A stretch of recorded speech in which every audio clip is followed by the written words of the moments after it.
जय हिंद साथियों, फिर से एक बार आप लोगों को जेपीएससी विद अमन की क्लास में स्वागत है।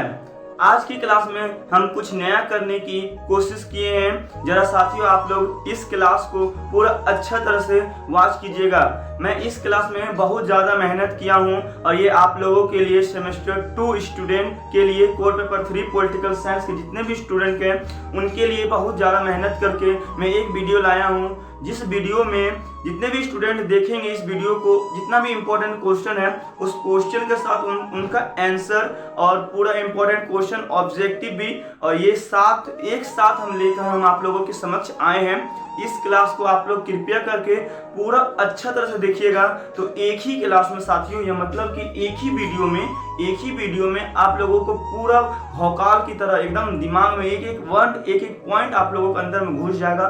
बस 2 घंटा दीजिएगा, इससे कि आपका सेमेस्टर कोर पेपर 3 का जितना भी क्वेश्चन होगा, जितना भी आंसर होगा, सब 2 घंटा के अंदर ही तैयारी हो जाएगा। ये बहुत मेहनत की है साथियों। इस क्लास को थोड़ा हेल्प कीजिए और थोड़ा अच्छा से वॉच कीजिए ताकि आप लोगों को भी हेल्प हो, थोड़ा मेरा भी हेल्प हो जाए। इस क्लास के लिए मैं बहुत मेहनत किया हूँ। ठीक है साथियों, इस क्लास को आप लोग पूरा अच्छी तरह से वॉच कीजिएगा ताकि आप लोगों को सब कुछ समझ में आ जाए। और कृपया करके साथियों इस क्लास का फीडबैक आप लोग जरूर दीजिएगा, अगर आप लोग अच्छा लगे या अच्छा नहीं लगे। जय हिंद दोस्तों, और आज की क्लास में आप लोगों को स्वागत है। और आज की क्लास जो है यह सेमेस्टर 2 के स्टूडेंट के लिए है। इसमें कोर 3 पेपर पढ़ाया जाएगा पॉलिटिकल साइंस का।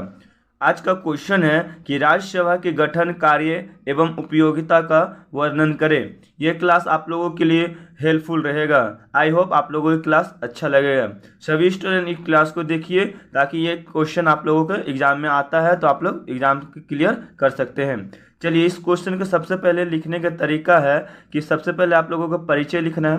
ठीक है, परिचय में क्या लिखना है कि राज्यसभा का परिचय। ठीक है, जरा देखिए क्या होता है कि राज्यसभा का जो गठन है वह अनुच्छेद 80 में किया गया है। और राज्यसभा को उच्च सदन या द्वितीय सदन या वरिष्ठ लोगों का सदन कहा जाता है। आप लोगों को याद रखना है। आगे देखिए कि राज्यसभा की पहली बार गठन 3 अप्रैल 1992 ईस्वी को किया गया था। राज्यसभा का एक स्थायी सदन है जिसे कभी भंग नहीं किया जा सकता है। राज्यसभा के 1/3 सदस्य प्रत्येक 2 वर्ष के पश्चात अवकाश ग्रहण करते हैं और उतने ही निर्वाचित होते हैं। राज्यसभा में जनता अप्रत्यक्ष चुनाव होता है। अब राज्यसभा के सदस्यों का कार्यकाल है। राज्यसभा का कार्यकाल अस्थायी होता है, लेकिन इसके सदस्यों का जो कार्यकाल है वह 6 वर्ष का होता है। दूसरा पॉइंट देखिए कि राज्यसभा में बहुमत के आधार पर पीएम नहीं बनाया जा सकता है क्योंकि यह द्वितीय सदन है।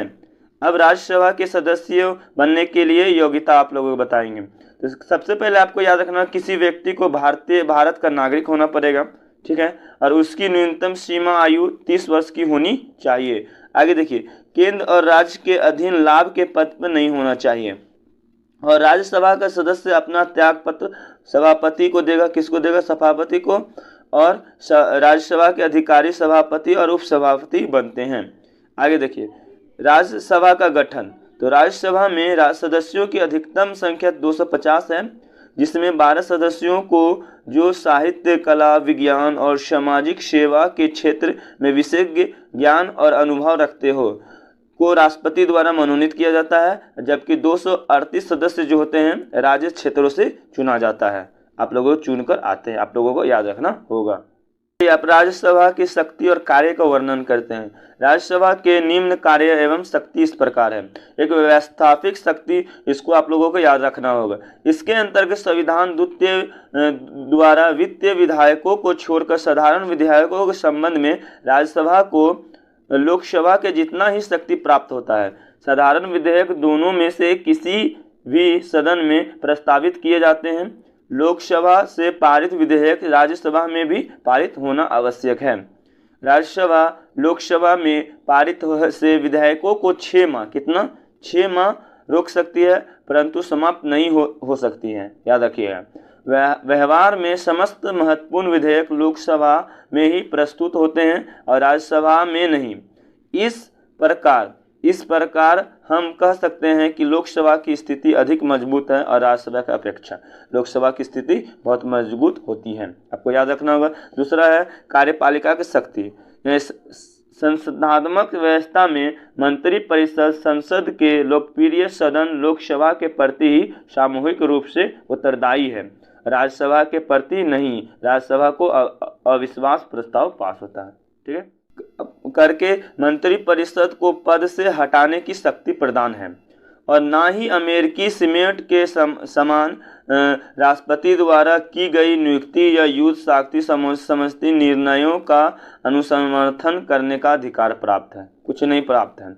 ये कार्यपालिका है राज्यसभा का। आगे देखिए, वित्तीय शक्ति जो फाइनेंशियल पावर है राज्यसभा का, वो है कि वित्तीय मामले में राज्यसभा को बहुत कम शक्ति दी गई है।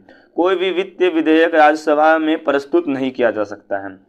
चौथा है संविधान संशोधन शक्ति, किसका? राज्यसभा का। तो राज्यसभा को लोकसभा के साथ मिलकर संविधान में संशोधन का अधिकार प्राप्त है। निर्वाचन शक्ति, राष्ट्रपति के विरुद्ध महाभियोग प्रक्रिया में भाग ले सकती है। पद हटाने की शक्ति जो है, उपराष्ट्रपति के विरुद्ध पद से हटाने के प्रस्ताव पहले राज्यसभा में ही लाया जा सकता है। यह है पद हटाने की शक्ति, किसका? राज्यसभा का। हटाने की शक्ति में है कि राज्यसभा को एससी और एचसी के न्यायाधीशों को पद से हटाने का प्रस्ताव पारित कर सकता है। ये कौन कर सकता है? राज्यसभा के सदस्य। चुनाव संबंधित कार्य, उपराष्ट्रपति का पद का मतलब उप सभापति का पद का कार्य कर सकता है, और राष्ट्रपति और उपराष्ट्रपति के चुनाव में भी हिस्सा ले सकते हैं। और अन्य शक्ति आप लोगों को खुद लिख करके हमको बताना है कि क्या क्या आप लोग लिख सकते हैं। जैसे कि हम एक हिंट दे सकते हैं, जैसे कि राज्यसभा और लोकसभा जो मिल कर जो कार्य करते हैं वो अन्य शक्ति में आते हैं, तो उसको आप लोगों को खुद से लिखना है और हमको कमेंट करके बताना है। चलिए, आप राज्यसभा की उपयोगिता हम आप लोगों को बता देते हैं। राज्यसभा की उपयोगिता एवं विचारकों में मतभेद है। कुछ विचारकों का मत है कि राज्यसभा एक अनुपयोगी और अनावश्यक सदन है, अतः इसे समाप्त कर देना चाहिए। ठीक इसके विपरीत कुछ विचारक हैं इसे उपयोगी और संसदीय लोकतंत्र के अनुकूल मानते हुए आवश्यक मानते हैं। इन दोनों विचारकों धाराओं के आधार पर राज्यसभा के विपक्ष और पक्ष में अनेक तर्क दिए गए हैं, जो इस प्रकार हैं। राज्यसभा के विपक्ष में तर्क दिए जाने वाले कुछ बिंदु हैं। अनावश्यक एवं हानिकारक मनोनयन और अप्रत्यक्ष निर्वाचन अनुप्रयोग, संज्ञानात्मक राज्यों के लिए अनुप्रयोग, धन का अव्यय, दोनों सदनों में मतभेद, संघर्षों की संभावना। ठीक है। राज्यसभा के पक्ष के तर्क में प्रथम सदन की निष्कुशता और अकुंश के लिए, अविचार कानूनों के पुनः विचार के लिए, संघात्मक राज्य के विशेष उपयोगी, जनात्मक प्रजननों के लिए अच्छा साधन, और यह प्रथम सदन है सहयोगी होता है। ये आप लोगों का पक्ष और अपक्ष था, ये विपक्ष और पक्ष रखा गया था राज्यसभा के तत्व में। ठीक है, आपको याद रखना होगा। जाता है निष्कर्ष, जो लास्ट में लिखा जाता है, स्टूडेंट लोग आप लोग लिखिएगा। देखिए, राज्यसभा के शक्तियों में यह निष्कर्ष निकलती है कि राज्यसभा लोकसभा की तुलना में दुर्बल सदन है। फिर भी राज्यसभा को संविधान द्वारा दी गई शक्तियाँ उसके मात्र की परिचायक है। राज्यसभा की स्वीकृति के बिना राज्य के क्षेत्रों में कोई भी परिवर्तन नहीं किया जा सकता है। राज्यसभा शांति काल में ही प्रस्ताव पारित कर सकता है। राज्यसभा के किसी विषय पर कानून बनाने का अधिकार संसद को दे सकती है। लोकसभा द्वारा राष्ट्रपति पर लाए गए महाभियोग की न्यायालय के रूप जांच कर सकती है, और राष्ट्रपति द्वारा जारी की गई घोषणा की राज्यसभा की स्वीकृति लेना आवश्यक है।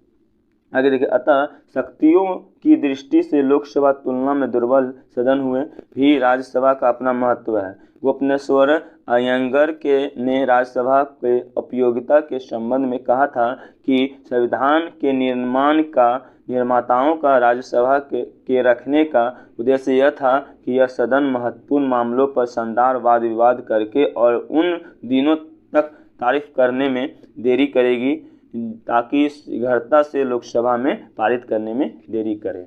ये आप लोगों को क्वेश्चन का पूरी तरह से हम बता दिए हैं। इसी तरह अगर आप लोग एग्जाम में लिखिएगा तो अच्छा मार्क्स मिलेगा। भारत का प्रधानमंत्री की शक्तियाँ एवं कार्यों का वर्णन करेंगे, और आई होप यह क्लास आप लोगों को बहुत अच्छा लगेगा, और इस क्लास को जो देखेंगे उसका अच्छा नंबर आएगा पक्का सेमेस्टर में।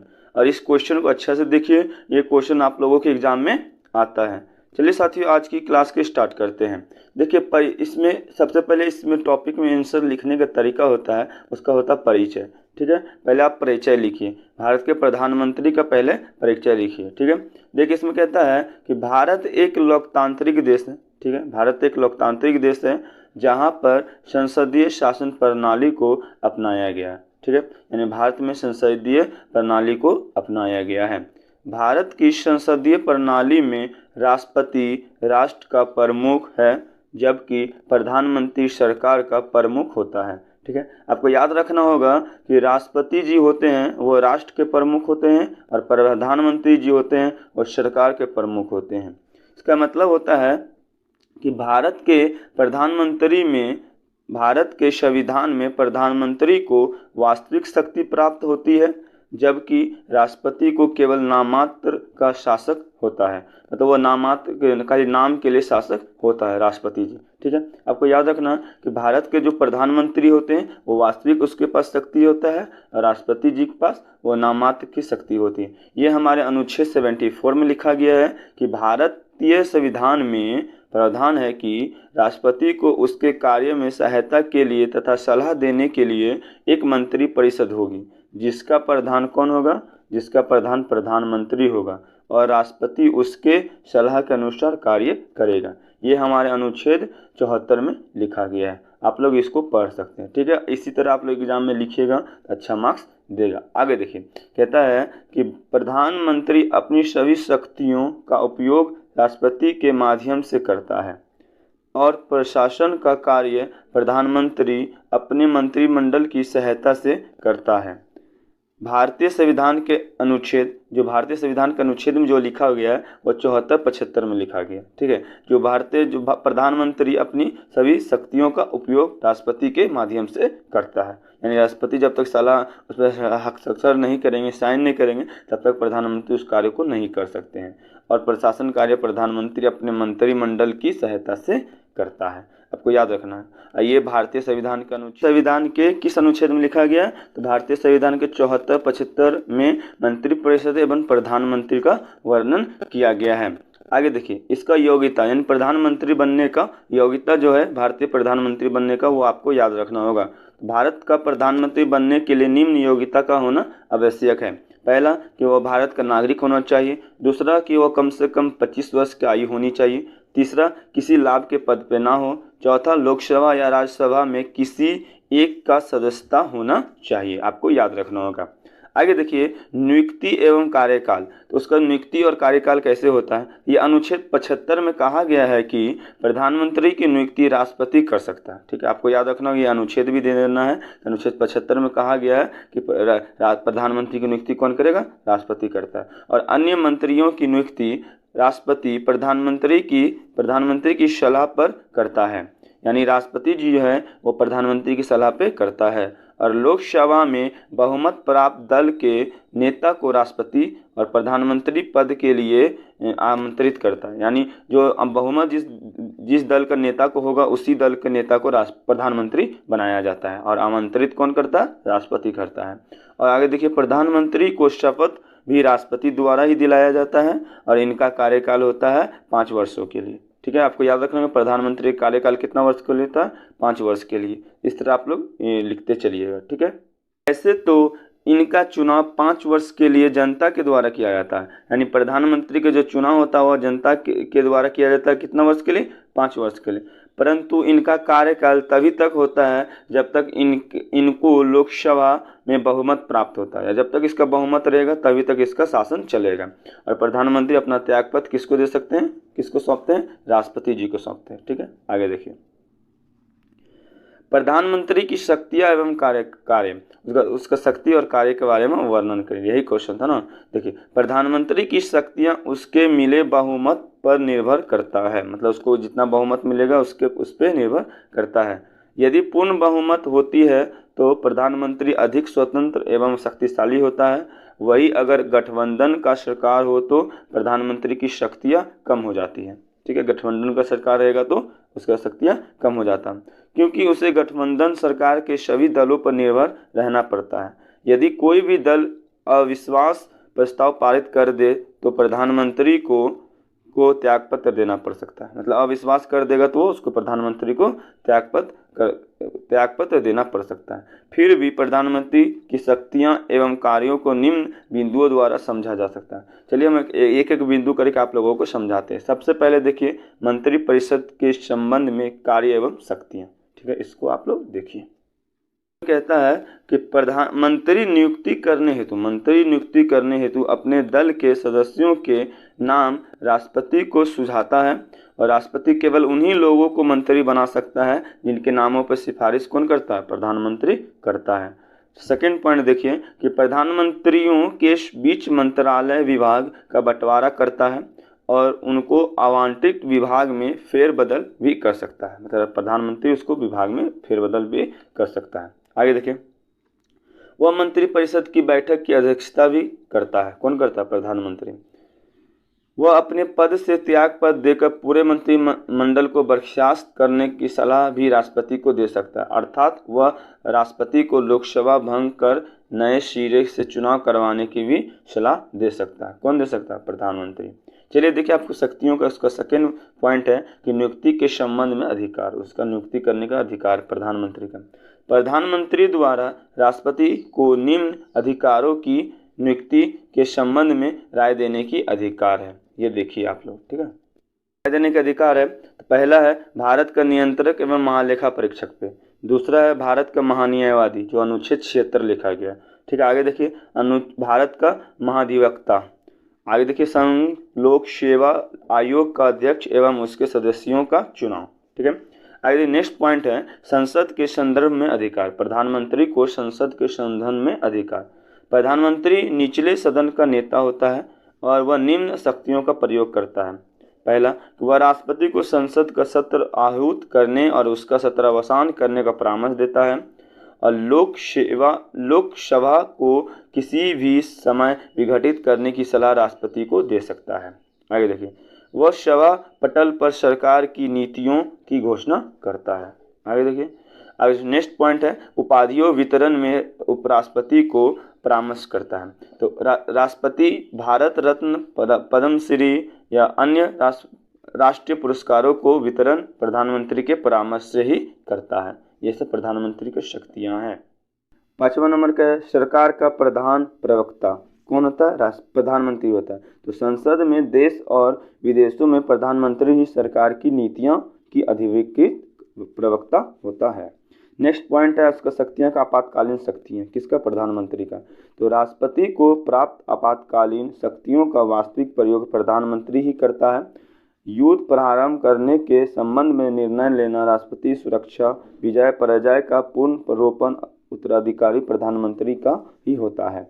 आगे देखिए अंतर्राष्ट्रीय प्रगति में भारत की प्रतिनिधित्व कौन करता? अंतर्राष्ट्रीय में भी। तो प्रधानमंत्री अंतर्राष्ट्रीय जगत में भारत का प्रतिनिधित्व करता है। विदेश नीति संबंधी निर्णय अंतिम रूप से प्रधानमंत्री द्वारा ही लिया जाता है। आगे देखिए प्रधानमंत्री की अन्य शक्तियाँ, तो वह राष्ट्र की विदेशी नीति को भूतपूर्व देने में महत्वपूर्ण भूमिका निभाते हैं। ठीक है, राष्ट्र में विदेशी नीति आने का भूतपूर्व नीति का महत्वपूर्ण भूमिका कौन निभाता? तो प्रधानमंत्री निभाता है। ठीक है, देखिए कि वह केंद्र सरकार का मुख्य प्रवक्ता होता है। ठीक है, वह सत्ताधारी दल का नेता होता है। कौन? प्रधानमंत्री। और योजना आयोग, राष्ट्रीय विकास परिषद, राष्ट्रीय एकता परिषद, अंतर्राज्यीय या परिषद और राष्ट्रीय जल संसाधन परिषद का अध्यक्ष होता है। कौन? राष्ट्रपति। और आपातकाल के दौरान राजनीतिक स्तर पर आपदा संबंध का प्रमुख होता है। कौन?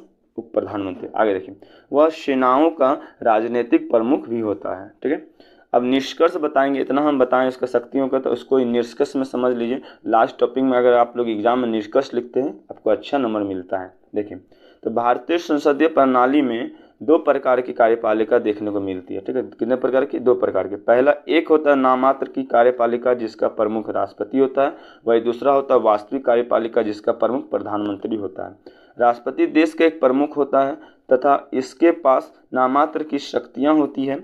वही प्रधानमंत्री सरकार का प्रमुख होता है और जिसके पास वास्तविक शक्तियाँ होती है।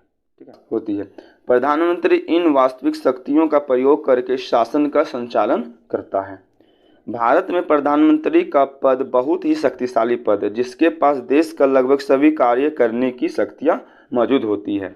हालांकि प्रधानमंत्री की शक्तियां उसके चुनाव में मिले बहुमत पर भी निर्धारित करता है। यदि पूर्ण बहुमत है तो प्रधानमंत्री अधिक शक्तिशाली होती है और अपनी शक्तियां का उपयोग स्वतंत्र रूप से करता है। परंतु गठबंधन का सरकार हो तो प्रधानमंत्री की शक्तियां सीमित हो जाती है।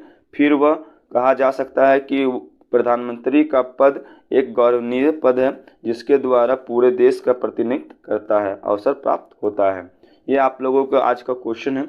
इस क्वेश्चन के बाद आप लोगों को हम फर्स्ट क्वेश्चन बताएंगे, थर्ड क्वेश्चन बताएंगे, जो आप लोगों के सेकेंड ये विनोबा भावे स्कूल यूनिवर्सिटी में जो पढ़ रहे हैं उसी स्टूडेंट के लिए इम्पोर्टेंट है। अब संविधान की जो प्रस्तावना है प्रकाश की पूंजी भांति इतिहास की उदीप्त विचार की अवधारणा है, जो संविधान के प्रवेश द्वार के साथ लक्ष्य, उद्देश्य, आदेश का प्रतिबिंब दिखाता है। इसके जनता के स्रोतों की शक्ति की अवधारणा के साथ साथ नैतिक और आध्यात्मिक का संगम मिलता है। न्यायविधों के आधार पर विधि के शासन का आधार तथा संविधान की व्याख्या का उदाहरण मिलता है। इस टाइप के आप लोगों को भूमिका लिखना होगा। आगे देखिए, आप लोगों के लिए हम कैसे आप लोगों को थोड़ा इंटरेस्टिंग नोट्स बनाने के लिए सिखाते हैं, जो एग्जाम में लिखेगा तो आप लोगों को मार्क्स मिलेगा। देखिए, प्रस्तावना है, इसको प्रकृति, उद्देश्य और महत्व में हम बांट दिए हैं। प्रकृति में आता है संप्रभुता, समाजवादी, लोकतांत्रिक, पंथनिरपेक्ष, ठीक है। और उद्देश्य में आता है, यानी उद्देश्य या सिद्धांत में आता है स्वतंत्रता, समानता, बंधुता। इसको न्याय की बात भी कह सकते हैं। चलिए महत्व को देख लेते हैं। महत्व में कहता है, जहाँ संविधान स्पष्टता है वहाँ प्रस्तावना की महत्व को बताता है। संविधान निर्माताओं के विचार के सामने सहायक है, यानी वर्तमान में प्रासंगिकता है, ठीक है। ये आप लोगों को इस तरह का याद करना है। देखिए, आप लोगों को प्रस्तावना के प्रकृति के संबंध में आप लोगों को बताएंगे, जो भारत को संप्रभुता का संपन्न, समाजवादी, लोकतांत्रिक गणराज्य की अवधारणा को क्या करता है, प्रस्तुत करता है। आप लोग इसको देखिए। आगे देखिए कि हम भारत के लोग, अब इसको प्रकृति को लिखना है, हम भारत के लोग। इस शब्द से आशय है कि भारत की जनता द्वारा संविधान के मूल स्रोतों वर्गित है, वही शक्ति का केंद्र बिंदु है। अगर इसमें आप लिखना चाहिएगा तो बहुत चीज़ लिख सकते हैं, लेकिन हम एक इजी नोट्स दे रहे हैं ताकि आपको एग्जामिनर को इम्प्रेस करना है। यहाँ पर ज़्यादा लिखना नहीं है, ज़्यादा अच्छा मार्क्स लाना है। चलिए साथियों आगे देखिए। संप्रभुत्व संपन्न, यह आंतरिक एवं बाहरी मामले में पूरी तरह संप्रभु होना, यानी इसका अपवाद है। अंतर्राष्ट्रीय संधि के कारण कई तरह के अंकुश विद्यमान हैं। चलिए अब समाजवादी को हम थोड़ा समझ लेते हैं। शासन, प्रशासन, सरकार के आधार पर कोई भेदभाव नहीं है। जैसे पहला देखिए, भूमि में इसको तीन तरह से बांट सकते हैं। भूमि जमींदार, दूसरा पृथ्वी वर्ष और असमानता। पृथ्वी वर्ष कहने का मतलब खत्म कर समाजवादी बनाया, मतलब पृथ्वी वर्ष खत्म करके समाजवादी को बनाया है। इस तरह का आप लोग नोट्स प्रोवाइड कीजिए इस तरह का। उसी में अपवाद इसके नकारात्मक और नस्लवाद है, मतलब जो समाजवादी है जो इसके नकारात्मक रूप नस्लवाद होता है। इसको भी आप लोग याद रखिएगा। पंथ निरपेक्ष में देख लीजिए कि संविधान के अंतर्गत पंथ निरपेक्ष पहले से मौजूद है, लेकिन 1976 में इसे जोड़ा गया था। अब पंथ निरपेक्ष को भी हम बंटवारा कर सकते हैं, जैसे कि एक होता है धर्म निरपेक्ष, एक होता है पंथ निरपेक्ष। धर्म निरपेक्ष अलग होता है। धर्म निरपेक्ष क्या होता है, वो नकारात्मक चीज़ है और ये पश्चिमी सभ्यता के अवधारणा पर आधारित है। और पंथ निरपेक्ष सकारात्मक चीज़ है और यह इसका कोई धर्म नहीं होता है। तो याद रखिएगा ये पंथ निरपेक्ष और धर्म निरपेक्ष में अंतर क्या है, ठीक है। आगे देखिए लोकतांत्रिक। लोकतांत्रिक कहने का मतलब हमें लोकतंत्र को चुना है, हमने लोकतंत्र को चुना है और हमारा देश लोकतंत्र है। और लोकतंत्र तो आप लोग जानते हैं कि जनता ही सबसे अधिक शक्तिशाली होता है और जनता ही शासक या नेता को चुनते हैं और उसके पद से हटाते हैं, और यह जनता के शासन पर आधारित होता है। चलिए हम इसको थोड़ा एक शॉर्ट नोट्स में आप लोगों को समझाते, थोड़ा देखिए जरा। देखिए जो होता है ना, प्रक्रियात्मक लोकतंत्र, जनभागीदारी लोकतंत्र, विचारमूलक लोकतंत्र, इस तरह से आप लोग चेक बैलेंस कैसे कर सकते हैं, डिवीजन ऑफ पावर और डिस्ट्रीब्यूशन ऑफ पावर, ये आप लोगों को इम्प्रेस करने के लिए डाला गया है। हम डाले हैं, ठीक है। देखिए निर्वाचित प्रतिनिधि जो होता है वह जन भागीदारी लोकतंत्र में आता है, जो जनता के द्वारा चुना जाता है। और जो डिस्ट्रीब्यूशन होता है यानी डिवीजन पावर जो होता है वह सरकार का शक्ति है जो संविधान द्वारा मिलता है, ये चेक बैलेंस करता है, ठीक है। आपको इसलिए इस तरह के याद करते हुए नोट्स को डालना। देखिए भारत के लोकतंत्र के सामाजिक आर्थिक राजनीतिक लोकतंत्र के रूप में उदारवादी है। आगे देखिए प्रस्तावना के उद्देश्य और सिद्धांतों को निर्माता के दो महत्वपूर्ण मूल अधिकार को दिए गए हैं। जो निर्माता है जो संविधान के जो निर्माता है वो जो प्रस्तावना है उसके उद्देश्य को दो प्रकार में मूलभूत अधिकार को दिए हैं। दो पहला दिए थे स्वतंत्रता और दूसरा है न्याय। तो न्याय को समझिए, स्वतंत्रता से हम समझ सकते हैं विचार, अभिव्यक्ति, विश्वास, धर्म और उपासना, और न्याय से समझ सकते हैं सामाजिक, आर्थिक और राजनीतिक। इसी को हम वर्ड में लिख दिए हैं। इन सभी उद्देश्य को पूर्ति करने के लिए व्यक्ति को स्वतंत्रता को अपने विचार को अपने अभिव्यक्त पद्धति के अनुसार अपने कर्तव्य को पूरा कर सकता है। उदाहरण समझ लीजिए, ये आर्टिकल 19 में लिखा गया जिसमें अभिव्यक्त है, आर्टिकल 25 28 में धार्मिक स्वतंत्रता है और आर्टिकल 21 में जीवन की स्वतंत्रता है। विधियों के समान संरक्षण प्राप्त। वधुंधता को हम लोग 3 भाग में बांट सकते हैं, जैसे भाषाई, क्षेत्रीय और धार्मिक। यह विविधता को समाप्त करके समरसता और भाईचारा की भावना को बढ़ाता है। अब इसका महत्व को थोड़ा जान लेते हैं। महत्व के स्वरूप के आधार पर कहा गया है कि प्रस्तावना संविधान के मूल ढांचे की ओर संकेत करती है और आर्टिकल 356(1) के अंतर्गत कोई परिवर्तन न्यायिक पुनरावलोकन के अनुरूप है जो प्रस्तावना के अनुरूप जीवित है। तीसरा देखिए, वर्तमान या भविष्य में कोई भी ऐतिहासिक ताकत इसमें संशोधन नहीं कर सकता, यानी प्रस्तावना में कोई भी संशोधन नहीं किया जा सकता है। और आगे देखिए, जहां संविधान स्पष्ट है वहां संविधान मार्गदर्शन बनाती है। इस क्वेश्चन का लास्ट टॉपिक आता है, लास्ट पॉइंट लिखने के लिए आता है कंक्लूजन और निष्कर्ष। इसको भी लिखिएगा तो अच्छा मार्क्स मिलता है कि इन सभी तथ्यों के आधार पर प्रस्तावना के दर्शन को सरगमित रूप में इसके आधारभूत सिद्धांत की प्रकृति, जीवन, विकसनशील, भविष्यवाणी प्रारूप का दर्शन है जो 104 संविधान संशोधन के बावजूद मूलभूत सिद्धांत की प्रकृति प्रासंगिक को दिखाता है, जो संविधान निर्माता की दूरदर्शी को दिखाता है। मतलब इस तरह का भाव को लिखिएगा कि राज्य के नीति निर्देशक सिद्धांतों के महत्व का वर्णन करें। यह क्वेश्चन जो है साथियों यह बहुत इंपॉर्टेंट है आप लोगों को एग्जाम के मद्देनज़र से, इसलिए इस क्वेश्चन को अच्छा से देखिए। और इस क्वेश्चन का जो आंसर है साथियों हम इसको यूपीएससी लेवल का आंसर डाले हैं ताकि आप लोगों को सेमेस्टर में अच्छा नंबर मिले। चलिए आज की क्लास को हम स्टार्ट करते हैं। यह जो आंसर है सबसे पहले इस टाइप का अगर क्वेश्चन आता है तो इस टाइप का क्वेश्चन को सबसे पहले परिचय लिखना चाहिए, क्योंकि यह 20 मार्क्स का आंसर लिखना रहता है। तो देखिए सबसे पहले राज्य के नीति निर्देशक का परिचय देखिए, कहता है राज्य के नीति निर्देशक तत्व। राज्य के नीति निर्देशक तत्व को हम ही इसके फुल फॉर्म कर सकते हैं, जैसे DPSP जो होता है इसका शॉर्ट फॉर्म होता है, तो इसको राज्य के नीति निर्देशक तत्व इसका फुल फॉर्म होता है।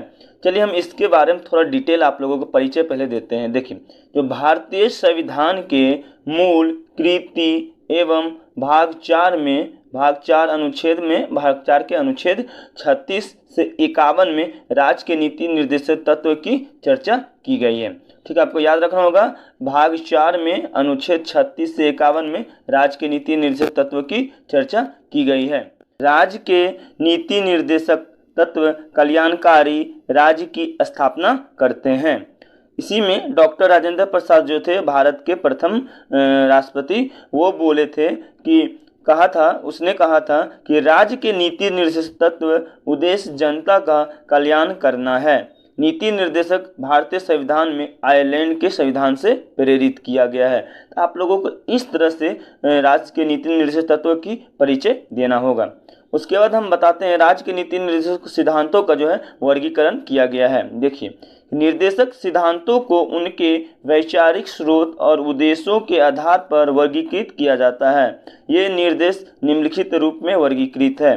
पहला है समाजवादी सिद्धांत, दूसरा है गांधीवादी सिद्धांत, तीसरा है उदार और बौद्धिक सिद्धांत। ये 3 सिद्धांत जो है राज्य के नीति निर्देशक है, इसी के अनुसार इसको वर्गीकृत किया गया है। और इसी के अनुसार मैं आर्टिकल बाय आर्टिकल करके समझाऊंगा कि समाजवादी में कौन कौन से आर्टिकल को रखा गया, गांधीवादी में कौन कौन से आर्टिकल को रखा गया, उदार में कौन कौन से आर्टिकल को रखा गया है। इसी तरह आप लोग एग्जाम में लिखिएगा तो अच्छा मार्क्स मिलेगा। समाजवादी सिद्धांत के पर आधारित निर्देश को हम देखते हैं।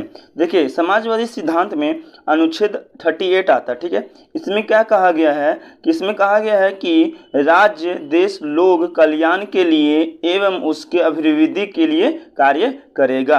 अनुच्छेद 39 भी जो है समाजवादी सिद्धांत में ही आता है। इसमें देखिए क्या कहा गया है कि राज्य आय की असमानताओं को दूर करने का प्रयास करेगी। दूसरा पॉइंट है, राज्य स्त्री और पुरुष, राज्य कहने का मतलब होता है पॉलिटिकल साइंस में देश, ठीक है, याद रखिएगा ना। राज्य स्त्री और पुरुष सभी नागरिकों को समान रूप से आजीविका का साधन उपलब्ध कराएगी। राज्य ऐसा प्रयास करेगी उत्पादन का साधन और धन का संकेंद्र किसी एक व्यक्ति या समूह के पास नहीं होगी। नेक्स्ट पॉइंट है कि राज्य पुरुष एवं स्त्रियों को समान कार्य के लिए समान वेतनमान उपलब्ध कराएगी। नेक्स्ट पॉइंट है कि बालकों को स्वतंत्रता और गरिमा में वातावरण में विकास का अवसर प्रदान करेगी।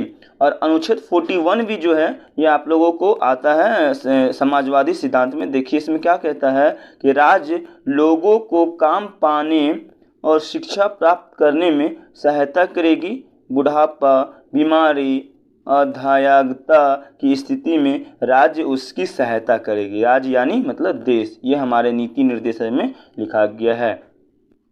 अनुच्छेद 42 भी समाजवादी सिद्धांत के अंतर्गत ही आता है। इसमें देखिए क्या कहा गया है, इसमें कहा गया है कि राज्य सभी महिलाओं को प्रसूति यानी मातृ लाभ सहायता प्रदान करेगी। यानी जब मान लीजिए कोई भी माता बेबी बॉर्न करती है तो उसके बाद जो मातृ लाभ है वो अनुच्छेद 42 है, वो भी समाजवादी में इस सिद्धांत में ही आता है। आगे देखिए अनुच्छेद 43, इसमें कहा गया है राज्य कुटीर उद्योगों को बढ़ावा देगी। कुछ कुटीर उद्योग, ठीक है ना, इसको याद रखिए, कुटीर उद्योग को बढ़ावा देगा। आगे देखिए अनुच्छेद 33 का अनुच्छेद 43 का जो जोड़ा गया है, इसमें कहा गया है कि उद्योगों के प्रावधान में श्रमिकों की भागीदारी सुनिश्चित करेगी। आगे देखिए अनुच्छेद 47 क्या कहता है कि राज्य लोक में स्वास्थ्य में सुधार के लिए प्रयास करेगी। इसके लिए मात्र पेय पदार्थों की प्रतिबंध लगाएगी। आगे नेक्स्ट पॉइंट था, नेक्स्ट प्रकार था जो सिद्धांत को वर्गीकृत किए थे, वो सेकंड पॉइंट है, वो गांधीवादी सिद्धांत पर आधारित जो निर्देश है उसको जरा देखिए। इसमें कहता है अनुच्छेद 40, इसमें 40 आता है। तो देखिए यह अनुच्छेद ग्राम पंचायतों के गठन से संबंधित है, जिसमें स्थानीय शासन व्यवस्था को मजबूत करने की बात कही गई है। 46 जो है वह भी गांधीवादी सिद्धांत के अंतर्गत ही आता है। इसमें क्या कहता है कि राज्य अनुसूची यानी SC और अनुसूचित यानी ST जाति कल्याण के लिए कार्य करेगी और इसके लिए शिक्षा से संबंधित हितों की अभिवृद्धि भी करेगी। अनुच्छेद 47 क्या कहता है, राज्य लोक में स्वास्थ्य में सुधार के लिए प्रयास करेगी। इसके लिए मात्र पेय पदार्थों की प्रतिबंध लगाएगी, यानी दारू वारू वाइन ये सब क्या होगा, बंद हो जाएगा। आगे देखिए अनुच्छेद 48, इसमें कहा गया है कि राज्य कृषि और पशुपालन को बढ़ावा देगी और गौ हत्या को रोक लगाएगी। ये सब गांधीवादी सिद्धांत के अंतर्गत आता है। उदार बौद्धिक सिद्धांतों पर आधारित जो निर्देश है उसके अनुसार कौन कौन से अनुच्छेद आता है आप देखिए। अनुच्छेद इसमें 44 आता है। इसमें देखिए क्या कहता है कि भारत के समस्त राज्य क्षेत्र में सभी नागरिकों के लिए एक जैसी समान सिविल संहिता लागू करने का प्रयास करेगी। उदार सिद्धांत के अनुसार अनुच्छेद 45 भी आता है। इसमें देखिए क्या कहता है, राज्य बालकों के लिए निःशुल्क और अनिवार्य शिक्षा प्रबंध करेगी। और अनुच्छेद 48 भी आता है। इसमें कहा गया है कि राज्य कृषि और पशुपालन को बढ़ावा देगी और गौ हत्या पर रोक लगाएगी। अनुच्छेद 48 का जो भी उदार सिद्धांत के अंतर्गत आता है। इसमें क्या कहता है कि राज्य देश के पर्यावरण को तथा वन्य जीवों को सुरक्षित करेगी। इसके लिए वह बायो रिजर्व और वन अभयारण्य की स्थापना करेगी। अनुच्छेद 49 कहता है कि राज्य राष्ट्रीय महत्व के असरमकों और स्थानों की संरक्षित करेगी। अनुच्छेद 50 कहता है राज्य लोक सेवाओं में कार्यपालिका को न्यायपालिका से पृथक करने का प्रयास करेगी। अनुच्छेद 51 कहता है राज्य अंतर्राष्ट्रीय शांति और सुरक्षा का प्रयास करेगी। ये आप लोगों को अनुच्छेद बाय अनुच्छेद हम बंटवारा किए। जो राज्य के नीति निर्देशक हैं उनके सिद्धांतों का वर्गीकरण 3 भागों में किया गया था, एक समाजवादी, दूसरा गांधीवादी, तीसरा उदारवादी। ये हम तीनों आप लोगों को अनुच्छेद बाय अनुच्छेद बता दिए। ये हम आप लोगों को नीति निर्देश तत्वों के महत्व के बारे में बताएंगे। जो नीति निर्देश सिद्धांतों के महत्व को निम्न प्रकार से स्पष्ट की जा सकती है। इसको थोड़ा जरा देख लीजिए, ये भी आप लोगों को क्वेश्चन में था। तो देखिए फर्स्ट में हम महत्व जान सकते हैं, शासन के मूलकांक का आधार था हो सकता है। देखिए नीति निर्देशक तत्व जनसाधारण को शासन की सफलता अथवा असफलता की जांच करने का मापदंड प्रदान करते हैं और शासक दल चुनावों के दौरान इन सिद्धांतों के संदर्भ में अपनी सफलताएं गिनता है। आगे देखिए, इसको और बोल सकते हैं आर्थिक लोकतंत्र की स्थापना में सहायक हो सकता है नीति निर्देशक। इसका महत्व है कि नीति निर्देशक सिद्धांत सरकार को राजनीतिक लोकतंत्र की स्थापना के साथ साथ आर्थिक लोकतंत्र स्थापित करने में सहयोग देते हैं। आगे देखिए, कर्तव्य बोध का आभास। देखिए राज्य के नीति निर्देशक तत्व हमेशा शासकों को उनके कर्तव्यों का बोध कराते रहते हैं, जिसके फलस्वरूप कोई भी राजनीतिक दल अनिष्टकारी कार्य के प्रति अनुमुख नहीं होता है। ये महत्व था और महत्व है जरा देखिए। नीति निर्देशक तत्व के चौथा महत्व है संविधान का व्याख्या में मददगार। देखिए राज्य के नीति निर्देशक तत्व संविधान की व्याख्या से सहायक सिद्धांत होते हैं। ये सिद्धांत न्यायालयों के लिए प्रकाश स्तंभ के समान है तथा संवैधानिक व्याख्या के कार्य में न्यायपालिका द्वारा उन्हें उचित महत्व दिया जाता है। पांचवा है कि जनमत की शक्ति। ये हालांकि इन सिद्धांतों को न्यायालय द्वारा क्रियान्वित नहीं किया जा सकता है, लेकिन इनके पीछे जनमत का सत्ता होती है जो लोकतंत्र का सबसे बड़ा न्यायालय है। और छठा रूप में भी हम महत्व देख सकते हैं राज्य के नीति निर्देशक, वो है इन सिद्धांतों के अस्तित्व से एक राजनीतिक दल दूसरे दल में सत्ता का रूपांतरण हो जाने पर भी राष्ट्र कल्याण की गति में किसी भी प्रकार की रुकावट पैदा नहीं होती है। ये आप लोगों को राज्य के नीति निर्देशक तत्व का महत्व था। इतना ही क्वेश्चन आपसे पहले क्या लिखना, परिचय लिखना है, फिर उसका सिद्धांत के बंटवारा लिखना है, फिर उसका महत्व लिखना है। तीसरा जो होता है क्वेश्चन जो 20 मार्क्स का आता है सेमेस्टर में, उसके लिखने का लास्ट तरीका है, लास्ट में क्या लिखा जाता है, निष्कर्ष लिखा जाता है, यानी कंक्लूजन लिखा जाता है। वो जरा आप लोग देखिए।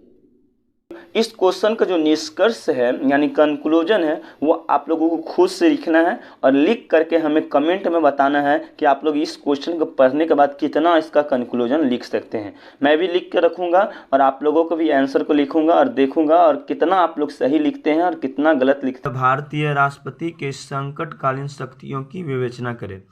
इस टाइप का जो क्वेश्चन होता है साथियों, यह 20 मार्क्स का क्वेश्चन है। इसमें किस टाइप से आपको आंसर लिखना चाहिए जरा देखिए। सबसे पहले आप लोगों को परिचय से स्टार्ट करना चाहिए। जो राष्ट्रपति का परिचय क्या होता है उसको थोड़ा सा देखिए। क्या कहता है कि भारत का राष्ट्रपति कार्यपालिका का सशस्त्र यानी शीर्षस्थ प्रधान होगा। ठीक है, यानी भारत का जो राष्ट्रपति होता है वो कार्यपालिका का शीर्षस्थ प्रधान होगा। भारतीय राष्ट्रपति न केवल संविधान का संरक्षक है अपितु संपूर्ण भारत का निर्वाचित प्रतिनिधि भी है। ठीक है, ये भारत के प्रथम नागरिक तथा राष्ट्र की एकता, अखंडता एवं सुदृढ़ता के भी प्रतीक है।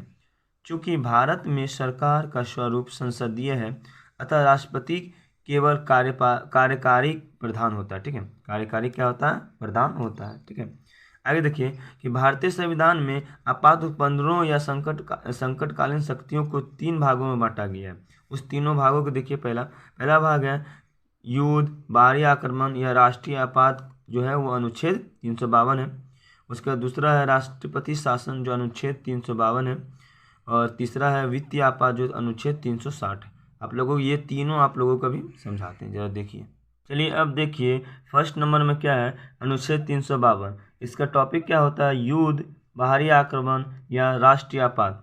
चलिए इसको अनुच्छेद से हम थोड़ा समझते हैं। यदि राष्ट्रपति को यह विश्वास हो जाए कि युद्ध, बाहरी आक्रमण या सशस्त्र विद्रोह के कारण भारत या उसके राज्य क्षेत्र के किसी भी भाग की सुरक्षा संकट में है तो वह आपात की उद्घोषणा कर सकता है। यानी राष्ट्रपति जी जो है वो आपात की घोषणा कर सकता है। ये पहले था, लेकिन जब 1976 यानी 44 यानी 44वें संविधान संशोधन हुआ तो उस समय क्या हुआ, 44वें संविधान संशोधन के दौरान क्या किया कि राष्ट्रपति ऐसी कोई भी उद्घोषणा तब तक नहीं करेगा जब तक कि प्रधानमंत्री या मंत्रिमंडल के स्तर का कोई व्यक्ति उस लिखित से ऐसा करने की सिफारिश करें। देखिए, लिखित रूप से ऐसा करने की सिफारिश करें। देखिए, जब क्या हुआ था, जब ये चीज़ संविधान संशोधन में लागू नहीं हुआ था तो क्या हुआ था कि इंदिरा गांधी ने 2 बार लगातार आप लोगों को बता दें कि उद्घोषणा किया था आपात की। तो इसके कारण यह संविधान संशोधन लाया गया, 44 में संविधान संशोधन में यह लागू किया गया था।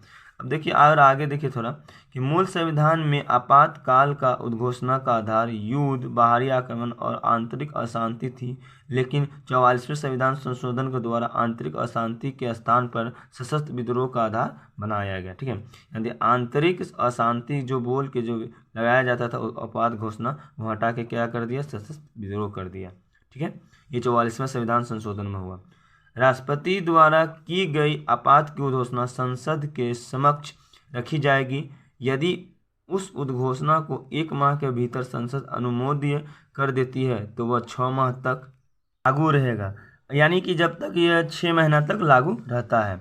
ठीक है, और आगे देखिए, और यदि संसद का अनुमोदन नहीं मिलता है तो 1 माह के पश्चात वह परिवर्तन लागू में नहीं रहेगा। ठीक है, आगे देखिए, संसद पुनः संकल्प पारित करके आपातकाल को 1 बार 6 माह के लिए पुनः बढ़ा सकती है। ठीक है, अभी तक भारत में 3 बार राष्ट्रीय आपात लगाए गए हैं। वो कौन कौन है देखिए, पहला है भारत और चीन के युद्ध के समय, जब 26 अक्टूबर 1962 को हो रहा था, उस समय भारत का प्रधानमंत्री कौन था, पंडित जवाहरलाल नेहरू। दूसरा है भारत पाकिस्तान युद्ध के समय 3 दिसंबर 1971 ईस्वी को, उसमें प्रधानमंत्री कौन थे, इंदिरा गांधी। ठीक है, आंतरिक अशांति के कारण 25 जून 1975 को कौन थे राष्ट्रपति, इंदिरा गांधी थे, सॉरी प्रधानमंत्री कौन थे, इंदिरा गांधी थे। यानी आपको बता दें ये 1975 में जब आंतरिक अशांति लगाया गया था तो उसके बाद जो 44वें संविधान संशोधन 1976 में हुआ था तो ये आंतरिक अशांति को हटाकर सशस्त्र विद्रोह का स्थान पर दे दिया गया था। उसके बाद पूरे मंत्रिमंडल का सलाह लिखित रूप से मिलेगा तो ही आप कोई भी प्रधानमंत्री हो या कोई भी राष्ट्रपति हो तो राष्ट्रपति उसके बाद ही आपात की घोषणा कर सकता है। ठीक है, ये हमारे संविधान में 44 संविधान संशोधन में लाया गया था। अब देखिए दूसरा नंबर है अनुच्छेद 356 राष्ट्रपति का शासन। राज्यों में संवैधानिक तंत्र विफल होने पर राष्ट्रपति शासन घोषणा की जाती है। ठीक है, यदि राष्ट्रपति को किसी राज्य के राज्यपाल के रिपोर्ट मिलने पर यह विश्वास हो जाता है कि ऐसे स्थिति उत्पन्न हो गई है तो जिसमें राज्य का शासन संचालन करना संविधान के अनुसार संभव नहीं है तो राष्ट्रपति शासन की उद्घोषणा कर देती है और उस राज्य में राष्ट्रपति शासन लागू कर दिया जाता है। ठीक है, अब राष्ट्रपति शासन कौन लागू करता है, राष्ट्रपति जी ही करते हैं। ठीक है, आगे देखिए, ऐसी उद्घोषणा के द्वारा संघ न्यायकृतियों यानी न्याय कार्य को छोड़कर राज्य प्रशासन की सभी शक्तियों पर नियंत्रण स्थापित कर लेता है। आगे देखिए, ऐसी उद्घोषणा की अवधि सामान्यतः 2 महीने की होती है। इस काल की अवधि में संसद दोनों सदनों द्वारा यदि अनुमोदन कर देती है तो उसे 6 माह तक के लिए लागू रखा जाएगा। आगे देखिए, इसके अलावे इसे पुनः 6 माह के लिए बढ़ाया जा सकता है, लेकिन अधिकतम वर्ष तक ही बढ़ाया जा सकता है, यानी अधिकतम 3 वर्ष तक ही बढ़ाया जा सकता है। पहली बार राष्ट्रपति शासन पंजाब में 1951 ईस्वी में लागू किया गया था और सबसे अधिक बार मणिपुर में लागू किया गया। इससे पहले आप नोट कर ले, अभी करंट का डेटा है कि इससे पहले सबसे अधिक बार केरल में लागू हुआ था राष्ट्रपति शासन। ठीक है, ये सब आप लोग नोट्स में डालिए ताकि आप लोग अच्छा नंबर मिले। अब देखिए लास्ट पॉइंट था अनुच्छेद वित्तीय आपात 360 अनुच्छेद। ठीक है, इसको समझिए। यदि राष्ट्रपति को यह विश्वास हो जाए कि ऐसा स्थिति उत्पन्न हो गई है जिसमें उसके राज्य के क्षेत्र किसी भी भाग का वित्तीय अस्थायी संकट में है तो वित्तीय आपात की उद्घोषणा की जा सकती है। वित्तीय आपात की अवधि भी 2 माह की होती है। यह उद्घोषणा संसद द्वारा 2 माह के अंदर अनुमोदित हो जाना चाहिए, अन्यथा यह स्वतः समाप्त हो जाता है। स्वतः क्या हो जाता है? समाप्त हो जाता है। वित्तीय आपात में किसी राज्य के किसी वर्ग के कर्मचारियों के वेतन भत्ते में कमी की जा सकती है। इसके अलावा संघ सरकार के कर्मचारी और अधिकारी तथा उच्चतम न्यायालय के उच्च न्यायालय के न्यायाधीशों के वेतन भत्ते भी कम की जा सकती है जब हम लोग देश में वित्तीय आपात लाता है। ठीक है, लेकिन अभी तक हमारे देश में वित्तीय आपात की उद्घोषणा नहीं की गई है। ये भी आप लोग लिख सकते हैं, ये आप लोगों को ऑब्जेक्टिव क्वेश्चन में आता है। ठीक है, आपको याद रखना, आप निष्कर्ष लिखना है यानी कंक्लूजन लिखना है। ये आप लोगों को खुद से लिखना है, कितना हम आप लोगों को बताएं इससे क्या आप कंक्लूजन लिख सकते हैं, जरा आप लोग लिख के कमेंट कीजिएगा। अगर आप लोगों को लिख नहीं पाइएगा तो हम लोग कमेंट कीजिए, मैं फिर से लिख के आप लोगों को वीडियो में डाल। वह है कि राज्य सरकार में राज्यपाल की भूमिका का आलोचनात्मक परीक्षण कीजिए। यह क्लास सेमेस्टर के जितने भी स्टूडेंट के हैं उनके लिए हेल्पफुल रहेगा। आई होप आज की क्लास बहुत अच्छा आप लोगों को लगेगा। चलिए साथियों, हम सबसे पहले आप लोगों को बता दें, अगर इस टाइप का अगर क्वेश्चन आता है 20 मार्क्स वाला सेमेस्टर में, तो सबसे पहले आप लोग शुरुआत कीजिए क्या चीज़ से? परिचय से। उसके बाद परिचय लिखिए। परिचय कैसे लिखा जाता है यानी इंट्रोडक्शन उसके बारे में दीजिए, यानी राज्य सरकार के राज्यपाल के इंट्रोडक्शन हम थोड़ा सा हम आप लोगों को देकर दिखाते हैं। देखिए कि भारतीय संविधान के अनुच्छेद 153 यानी 153 के तहत प्रत्येक राज्य के लिए एक राज्यपाल का प्रावधान किया गया है। एक व्यक्ति को 2 या 2 से अधिक राज्यों के राज्यपाल के रूप में नियुक्त किया जा सकता है। ये आप लोगों को संविधान में लिखा गया है, आप लोग जान लीजिए कि अनुच्छेद 153 में कहा गया है कि भारत के जितने भी राज्य हैं उनके उनका एक एक राज्यपाल होगा, और जो राज्यपाल होंगे वो 2 या 2 से अधिक राज्यों का राज्यपाल नियुक्त किया जा सकता है। राज्यपाल की नियुक्ति राष्ट्रपति के द्वारा प्रधानमंत्री के नेतृत्व वाले मंत्रिपरिषद सलाह पर किया जाता है। यानी राज्यपाल की नियुक्ति कौन करता है? राष्ट्रपति करता है। किसके नेतृत्व में? तो प्रधानमंत्री के नेतृत्व में। ठीक है, इसको आप लोगों को याद रखना होगा।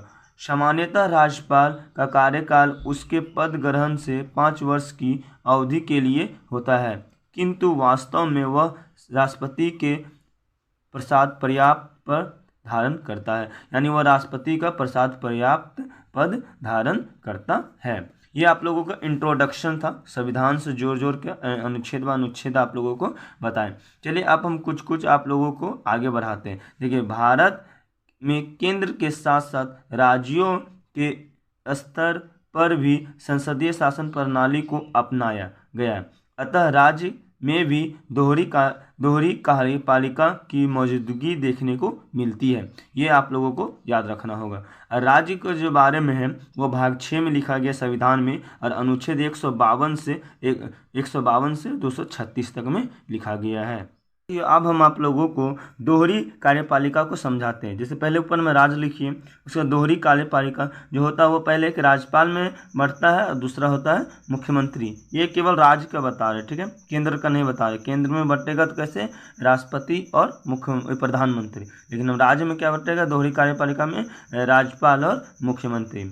जो राज्यपाल होते हैं वह संवैधानिक प्रमुख होते हैं, नामात्र का प्रमुख होते हैं, और मुख्यमंत्री जो होते हैं सरकार का प्रधान होता है और वास्तविक प्रमुख होता है। इनको आप लोगों को याद रखना होगा। इनका भूमिका देखिए कि पृष्ठभूमि में संविधान निर्माताओं ने राज्यपाल को दोहरी भूमिका को अपनाया है। जैसे देखिए, दोहरी भूमिका में क्या है? राज्य के संवैधानिक प्रमुख और दूसरा केंद्र के प्रतिनिधि, यानी राज्यपाल को बारे में ये दोहरी भूमिका है। राज्यपाल का दोहरी भूमिका है, पहला है क्या है? पहला आपको याद रखना होगा राज्य का संवैधानिक प्रमुख, दूसरा है केंद्र के प्रतिनिधि। इसको समझिए थोड़ा। राज्य का संवैधानिक प्रमुख में क्या क्या है इसका बातों को देखिए। राज्य में राज्यपाल की वही स्थिति है जो केंद्र में राष्ट्रपति का होता है। राज्यपाल राज्य की कार्यपालिका का प्रमुख है और राज्य सरकार का समस्त निर्णय राज्यपाल के नाम से लिए जाते हैं। साथियों, और देखिए, राज्यपाल मुख्यमंत्री मंत्रिपरिषद, राज्य के महाधिवक्ता, राज्य के निर्वाचन आयुक्त, राज्य लोक सेवा आयोग के अध्यक्ष, जिला न्यायाधीशों की इत्यादि की नियुक्ति करते हैं। आगे देखिए, राज्यपाल राज्य मंत्री परिषद के निर्णयों के संबंध में मुख्यमंत्री से जानकारी मांग सकता है। विधानसभा चुनाव में किसी भी दल को पूर्ण बहुमत न मिलने की स्थिति में या कार्यकाल के दौरान अचानक मुख्यमंत्री का निधन हो जाने एवं उसके निश्चित उत्तराधिकारी न होने पर मुख्यमंत्री की नियुक्ति करता है। राज्यपाल कुछ विशिष्ट परिस्थितियों में अध्यादेशों को प्रख्यापित कर सकता है। राज्यपाल को संविधान के अनुच्छेद 161 के तहत क्षमादान और दंडविराम आदि की शक्ति प्राप्त है। आगे देखिए, राज्यपाल राज्य की विधानसभा द्वारा पारित विधेयक को अनुमति देता है कि अनुमति रोकता है अथवा राष्ट्रपति के विचार के विधेयक को सुरक्षित रखता है। राज्यपाल का जो दूसरा भूमिका है वह है केंद्र के प्रतिनिधि। पहला क्या था, राज्य के संवैधानिक प्रमुख होते हैं, उनको आप लोगों को हम डील कर दिए।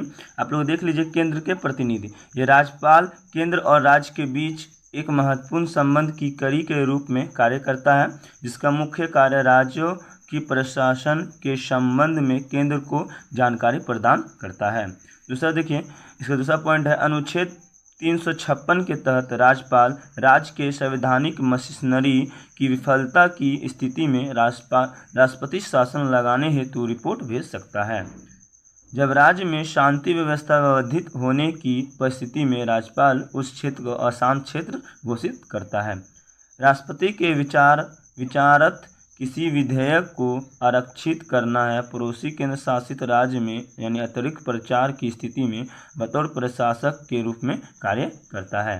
देखिए, अनुच्छेद 365 के तहत यदि राज्य केंद्र द्वारा दिए गए निर्देशों का पालन न करे या न पालन करने या उसके पर्यावी करने में असफल होता है तो राज्यपाल राष्ट्रपति शासन लगाने हेतु रिपोर्ट भेज सकता है। यानी राष्ट्रपति का अगर राष्ट्रपति शासन अगर कोई भी राज्य में लगेगा तो पहले राज्यपाल ही रिपोर्ट भेजता है, किसको, राष्ट्रपति को। ये लोग अपने इतना जान लीजिए। तो भी समझ लीजिए कि राज्यपाल पद पर जो भूमिका संबंधी विवाद है इसको थोड़ा समझिए। जो राज्यपाल की जो भूमिका संबंधी विवाद है इसको हम देखिए, इस डायग्राम बना के आप लोगों को समझा रहे, थोड़ा यूनिक टाइप में देखिए। राज्यपाल जो होता है, पहला देखिए पॉइंट क्या होता है, विषयवस्तु सेवानिवृत्त राजनीतिक और अधिकारियों की नियुक्ति करता है, ठीक है, नियुक्ति होता है। दूसरा देखिए, कार्यकाल और बर्खास्तगी में मनमानी, ठीक है। तीसरा समझिए कि आचार संहिता का उल्लंघन, पक्षपाती विचारधारा, यानी ये सब उसका विवाद है, ठीक है, राज्यपाल में, अभी राज्यपाल के पद पे, ठीक है। और देखिए, किसी विशेष योग्यताओं का उल्लेख वही है, ठीक है। और चौथा देखिए, आगे देखिए कि एक विशेष राजनीतिक दल का पक्ष लेना, वो पक्ष नहीं ले सकता, ये सब विवाद है, ठीक है। विवेकाधिकार शक्ति का अनुचित उपयोग, ठीक है। आगे देखिए, केंद्र के एजेंट के रूप में कार्य करता है, ये सब राज्यपाल का पद पे विवाद है। ये आप लोगों डायग्राम बना दीजिएगा, थोड़ा एग्जाम में आप लोगों को अट्रैक्टिव लगेगा तो एग्जामिनर आप लोगों को अच्छा नंबर देगा। आगे देखिए, राज्यपाल का जो पद और भूमिका है शुरुआत के दौर में अब तक आलोचनाओं का विवाद का विषय बना हुआ है। अब ये विवाद था, आप लोग इसके बारे में भी जान रहे हैं कि राज्यपाल पद पे विवाद अभी भी चल रहा है। यह विवाद ज़्यादातर उस राज्य में देखा जाता है जहां केंद्र और राज्य में अलग अलग विचारधाराओं का सत्ता विराजमान है। मतलब आज केंद्र में अगर बीजेपी है तो दूसरा राज्य में अगर कांग्रेस है तो उस टाइप मतलब राज्य में तो वहाँ पर राज्यपाल का पद पे यानी विवाद चलता है। देखिए, प्रारंभिक दौर से ज़्यादातर विवादित मामला केरल, कर्नाटक, आंध्र प्रदेश, बिहार इत्यादि राज्यों में देखने को मिलता है। इसमें कोई संदेह नहीं है कि राज्यपालों की नियुक्ति और उनके कार्यकाल तथा शक्ति से संबंधित प्रावधानों में बड़े सुधारों की आवश्यकता है।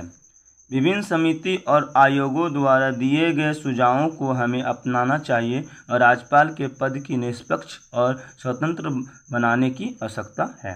देखिए आगे, प्रथम प्रशासनिक सुधार आयोग 1966, राज्य मन्नार समिति 1969 और सरकारिया आयोग 1983 इत्यादि से अहम सुझाव को अपना सकते हैं जो निम्नलिखित है। तो मतलब जो सुझाव दिया गया है कि राज्यपाल के पद पर जो विवाद है उसको खत्म करने का।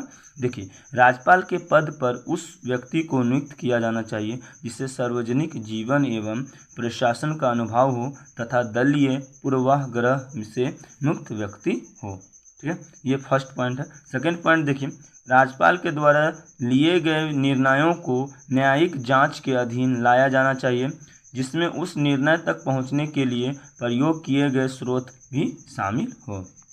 आगे देखिए, और पॉइंट दिया गया था कि राज्यपाल के कार्यकाल से जुड़ी शक्तियां और विशेषाधिकार जवाबदेही तथा पारदर्शिता के साथ संलग्न होना चाहिए। पारदर्शिता मतलब उसको ट्रांसपेरेंट होना चाहिए, उसकी जो विशेषाधिकार है।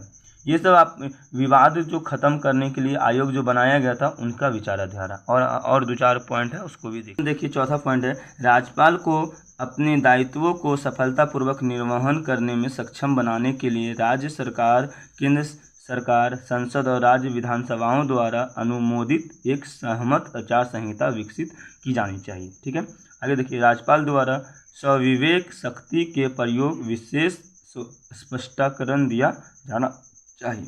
ये था जो समिति लागू किया गया था विवाद को खत्म करने के लिए, उसका पक्ष था, उसको वो पॉइंट रखे थे कि अगर यह पक्ष रहेगा तो राज्यपाल के पद पे विवाद खत्म हो जाएगा। चलिए, इस क्वेश्चन का लास्ट में आप लोग कंक्लूजन लिखिए ताकि आप लोग अच्छा से अच्छा मार्क्स मिले। देखिए, कंक्लूजन कैसे लिखा जाता है, इस प्रकार हम देखते हैं कि राज्यपाल का पद वर्तमान राजनीतिक व्यवस्था में आलोचना अथवा विवाद का विषय बना हुआ है, किंतु हमें राज्यपाल द्वारा निभाई जाने वाली महत्वपूर्ण भूमिका को अनदेखा नहीं करनी चाहिए। वह केंद्र सरकार और राज्य सरकार के बीच एक सेतु का कार्य करता है। वह राज्य सरकार के गठन, विधानसभा में पारित होने वाले विधेयकों की वैधानिकता पर नज़र रखता है। अतः लोकतंत्र के स्वस्थ कामकाज में राज्यपाल की आवश्यकता एवं नज़रअंदाज नहीं किया जाना चाहिए। आप लोगों के लिए शॉर्ट नोट्स था, ये क्वेश्चन कंप्लीट किया गया, बहुत अच्छा यूपीएससी एंड जेपीएससी लेवल का नोट्स डाला गया है साथियों। अगर आप लोग इस नोट्स को अगर आप लोग सेमेस्टर में लिखते हैं आप लोगों को अच्छा से अच्छा मार्क्स मिलेगा। I hope. लोकसभा अध्यक्ष का स्थान, अधिकार एवं कार्यों का वर्णन करें। ये क्वेश्चन अगर इस टाइप का अगर एग्जाम में आता है, ये 20 मार्क्स का क्वेश्चन है, इस टाइप के क्वेश्चन का आंसर कैसे लिखना चाहिए। सबसे पहले आप लोगों को इंट्रोडक्शन यानी परिचय से स्टार्ट करना चाहिए। देखिए कैसे इस क्वेश्चन का परिचय हम देते हैं। देखिए इजी वे में, भारतीय संविधान में अनुच्छेद 93 में लोकसभा के अध्यक्ष और उपाध्यक्ष होने का प्रावधान है। लोकसभा का सभापति करने के लिए एक अध्यक्ष होगा। लोकसभा अपनी पहली बैठक के पश्चात अर्थात शीघ्र अपने 2 सदस्यों को अध्यक्ष और उपाध्यक्ष रूप में चुन लेती है। ठीक है, भारत में अध्यक्ष यानी स्पीकर का कार्यकाल एवं जीवांत और गतिशील संस्था है जो संसद की वास्तविक जरूरतों तथा समस्याओं को हल करती है। अध्यक्ष सदन का संवैधानिक और औपचारिक प्रमुख होता है।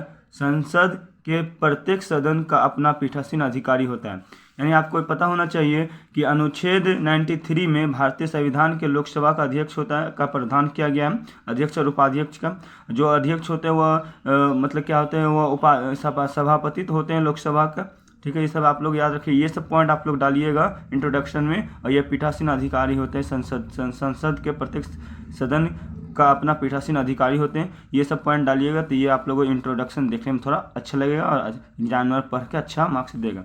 चलिए अब लोकसभा के अध्यक्ष के रूप में पद ग्रहण करने वाले व्यक्ति का योग्यता को बताते हैं। क्या क्या योग्यता रहेगा तो व्यक्ति अध्यक्ष बन सकता है। सबसे पहले यदि वह लोकसभा का सदस्य नहीं रहता है तो वो अपना पद त्याग देगा। दूसरा, किसी भी समय अध्यक्ष उपाध्यक्ष को और उपाध्यक्ष अध्यक्ष को अपना त्यागपत्र दे सकता है। आगे देखिए सी नंबर पॉइंट, 14 दिन पूर्व सूचना देकर लोकसभा में तत्कालीन समस्त सदस्य को बहुमत से पारित संकल्प द्वारा पद से हटाया जा सकता है। मतलब लोकसभा का अध्यक्ष को हटाया जा सकता है। लोकसभा का अध्यक्ष नवनिर्वाचित लोकसभा के प्रथम अधिवेशन के ठीक पहले तक अपने पद को रिक्त नहीं करेगा। ठीक है, आगे देखिए लोकसभा का अध्यक्ष का स्थान क्या होता है। स्थान, लोकसभा अध्यक्ष लोकसभा के सत्रों की अध्यक्षता करता है और सदन की कामकाज संचालन करता है। ठीक है, ये संचालन करता है, अध्यक्षता करता है। वह निर्णय करता है कि कोई विधायक धन विधेयक है या नहीं है। ठीक है, कौन निर्णय करेगा, लोकसभा का अध्यक्ष। आगे देखिए, वह सदन का अनुशासन और मर्यादा बनाए रखता है और इसमें बाधा पहुंचाने वाले सांसदों को दंडित भी करता है। ठीक है, ये लोकसभा का अध्यक्ष का स्थान था। ठीक है, आगे देखिए लोकसभा अध्यक्ष का अधिकार। अध्यक्ष लोकसभा व उसके प्रतिनिधित्व का मुख्य यानी हेड ऑफ लोकसभा सदस्यों की शक्ति व विशेषाधिकार का अभिभावक यानी गार्डियन एवं सदन का मुख्य प्रवक्ता होता है तथा सभी सदस्य मसलों में उसका निर्णय अंतिम होता है, यानी लोकसभा के अध्यक्ष का। आगे देखिए, लोकसभा के अध्यक्ष का शक्ति और कार्य। लोकसभा के अध्यक्ष का शक्ति और कार्य को थोड़ा समझिए, ठीक है। लोकसभा का अध्यक्ष निम्नलिखित स्रोतों यानी सोर्स से अपनी शक्ति व एवं कर्तव्यों को प्राप्त करता है। पहला, भारत का संविधान से। दूसरा, लोकसभा की प्रक्रिया एवं कार्य संचालन नियम से। तीसरा संसदीय परंपराएं से, ठीक है। ये आप लोगों को याद रखना होगा कहाँ से प्राप्त करता है। अब अध्यक्ष की शक्ति एवं कार्य निम्नलिखित है। पहला कार्य है, उसका प्राथमिक कर्तव्य लोकसभा की बैठकों का संचालन करना है तथा कार्यवाही को व्यवस्थित एवं नियंत्रित करना है।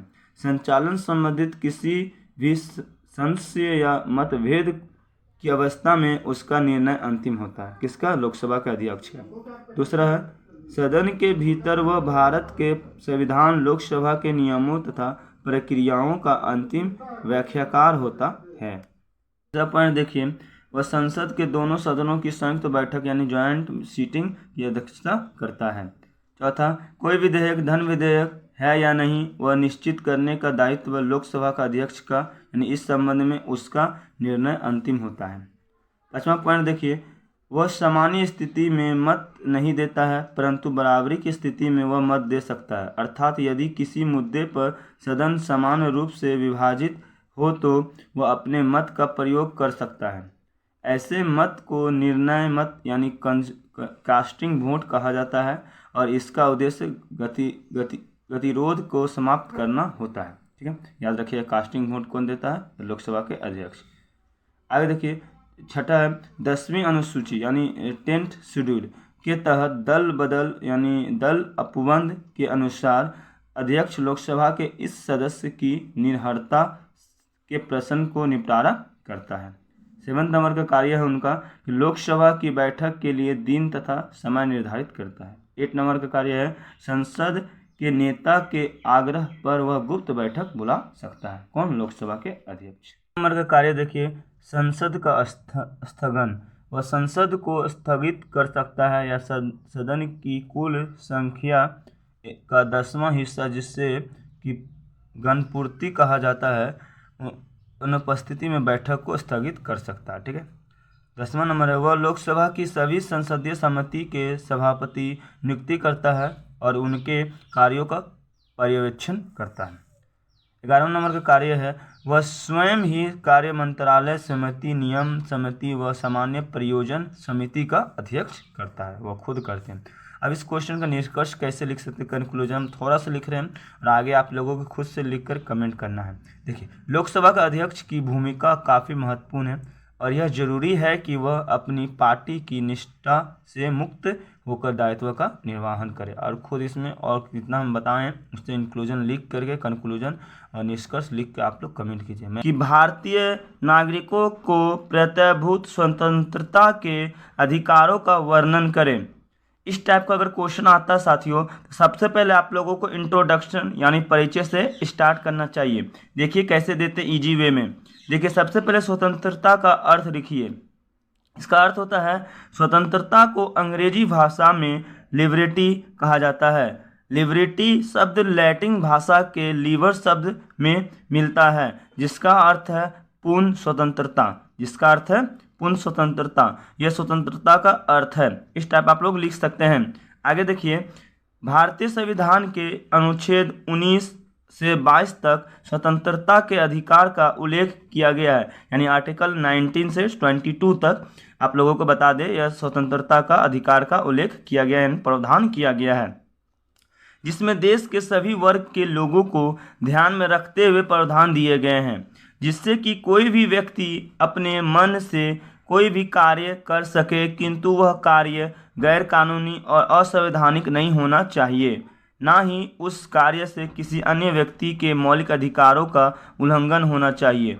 ठीक है, आपको याद होना चाहिए, ये सब याद करते हुए चलना है। आगे देखिए, इस संबंध में भारतीय संविधान का अनुच्छेद 19 19 सबसे अधिक जरूरी है। मूल संविधान के अनुच्छेद 19 द्वारा नागरिकों को 7 स्वतंत्रताएं प्राप्त की गई थी और इनमें से छठी स्वतंत्रता संपत्ति का स्वतंत्रता थी। इतने सारे ये जो है इंट्रोडक्शन है, इसको थोड़ा सा अच्छा से देखिए। और उसके बाद देखिए ये इसमें सबसे याद करने वाली बातें हैं जो आप लोगों को हर एक एग्जाम में डालना है, वो अनुच्छेद 19 से लेकर 22। ये हर एग्जाम में स्वतंत्रता का अगर टॉपिक्स एग्जाम में आता है तो ये आर्टिकल जोड़ना आप लोगों के लिए जरूरी है। आगे देखिए, जिससे भारतीय संविधान के 44वें संवैधानिक संशोधन द्वारा संपत्ति के मौलिक अधिकार के साथ साथ संपत्ति की स्वतंत्रता को भी समाप्त कर दिया गया।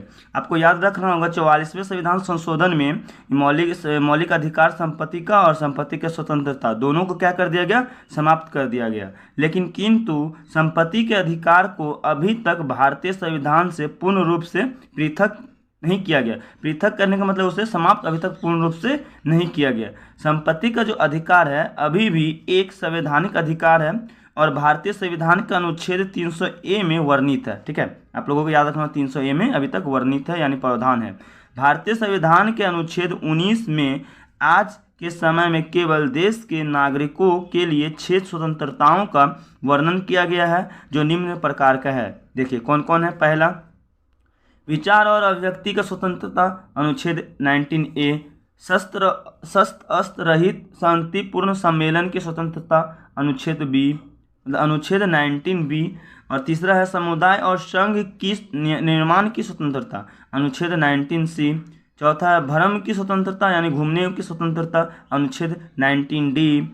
आगे 5 नंबर में है निवास की स्वतंत्रता अनुच्छेद 19E।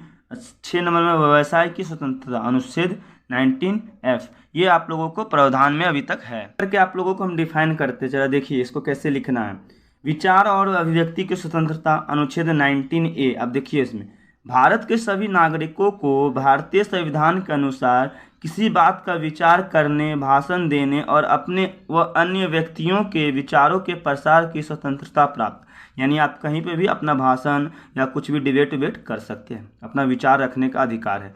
प्रेस की विचारों के प्रसार का एक साधन होने के कारण इसी में प्रेस की स्वतंत्रता भी सम्मिलित है। मतलब इसी अनुच्छेद 19A में भी प्रेस की स्वतंत्रता क्या है, सम्मिलित है। नागरिकों को विचार और अभिव्यक्ति की यह स्वतंत्रता असीमित रूप से प्राप्त नहीं है, बल्कि इसका अधिकार क्षेत्र सीमित है। कोई भी व्यक्ति केवल तब तक ही स्वतंत्र है जब तक उसे क्रियाकलाप से किसी अन्य व्यक्ति के मौलिक अधिकारों या उसकी स्वतंत्रता का हनन नहीं हो रहा है। मतलब जब तक व्यक्ति तभी तक स्वतंत्र है जब तक कि उससे कोई दूसरे व्यक्ति का मौलिक अधिकार में कोई प्रभाव या मौलिक अधिकार हनन नहीं हो रहा है, उसका स्वतंत्रता। आगे देखिए दूसरा में शस्त्र अस्त्र रहित और शांतिपूर्ण सम्मेलन की स्वतंत्रता। यह है अनुच्छेद 19B। इसमें क्या कहा गया है, देखिए व्यक्तियों के द्वारा अपने विचारों के प्रसार के लिए शांतिपूर्ण और बिना किन्हीं शस्त्रों के सभा या सम्मेलन का आयोजन किया जाता है। ये आप लोगों को दूसरा है अनुच्छेद 19B। इसको भी आप लोग लिख सकते हैं।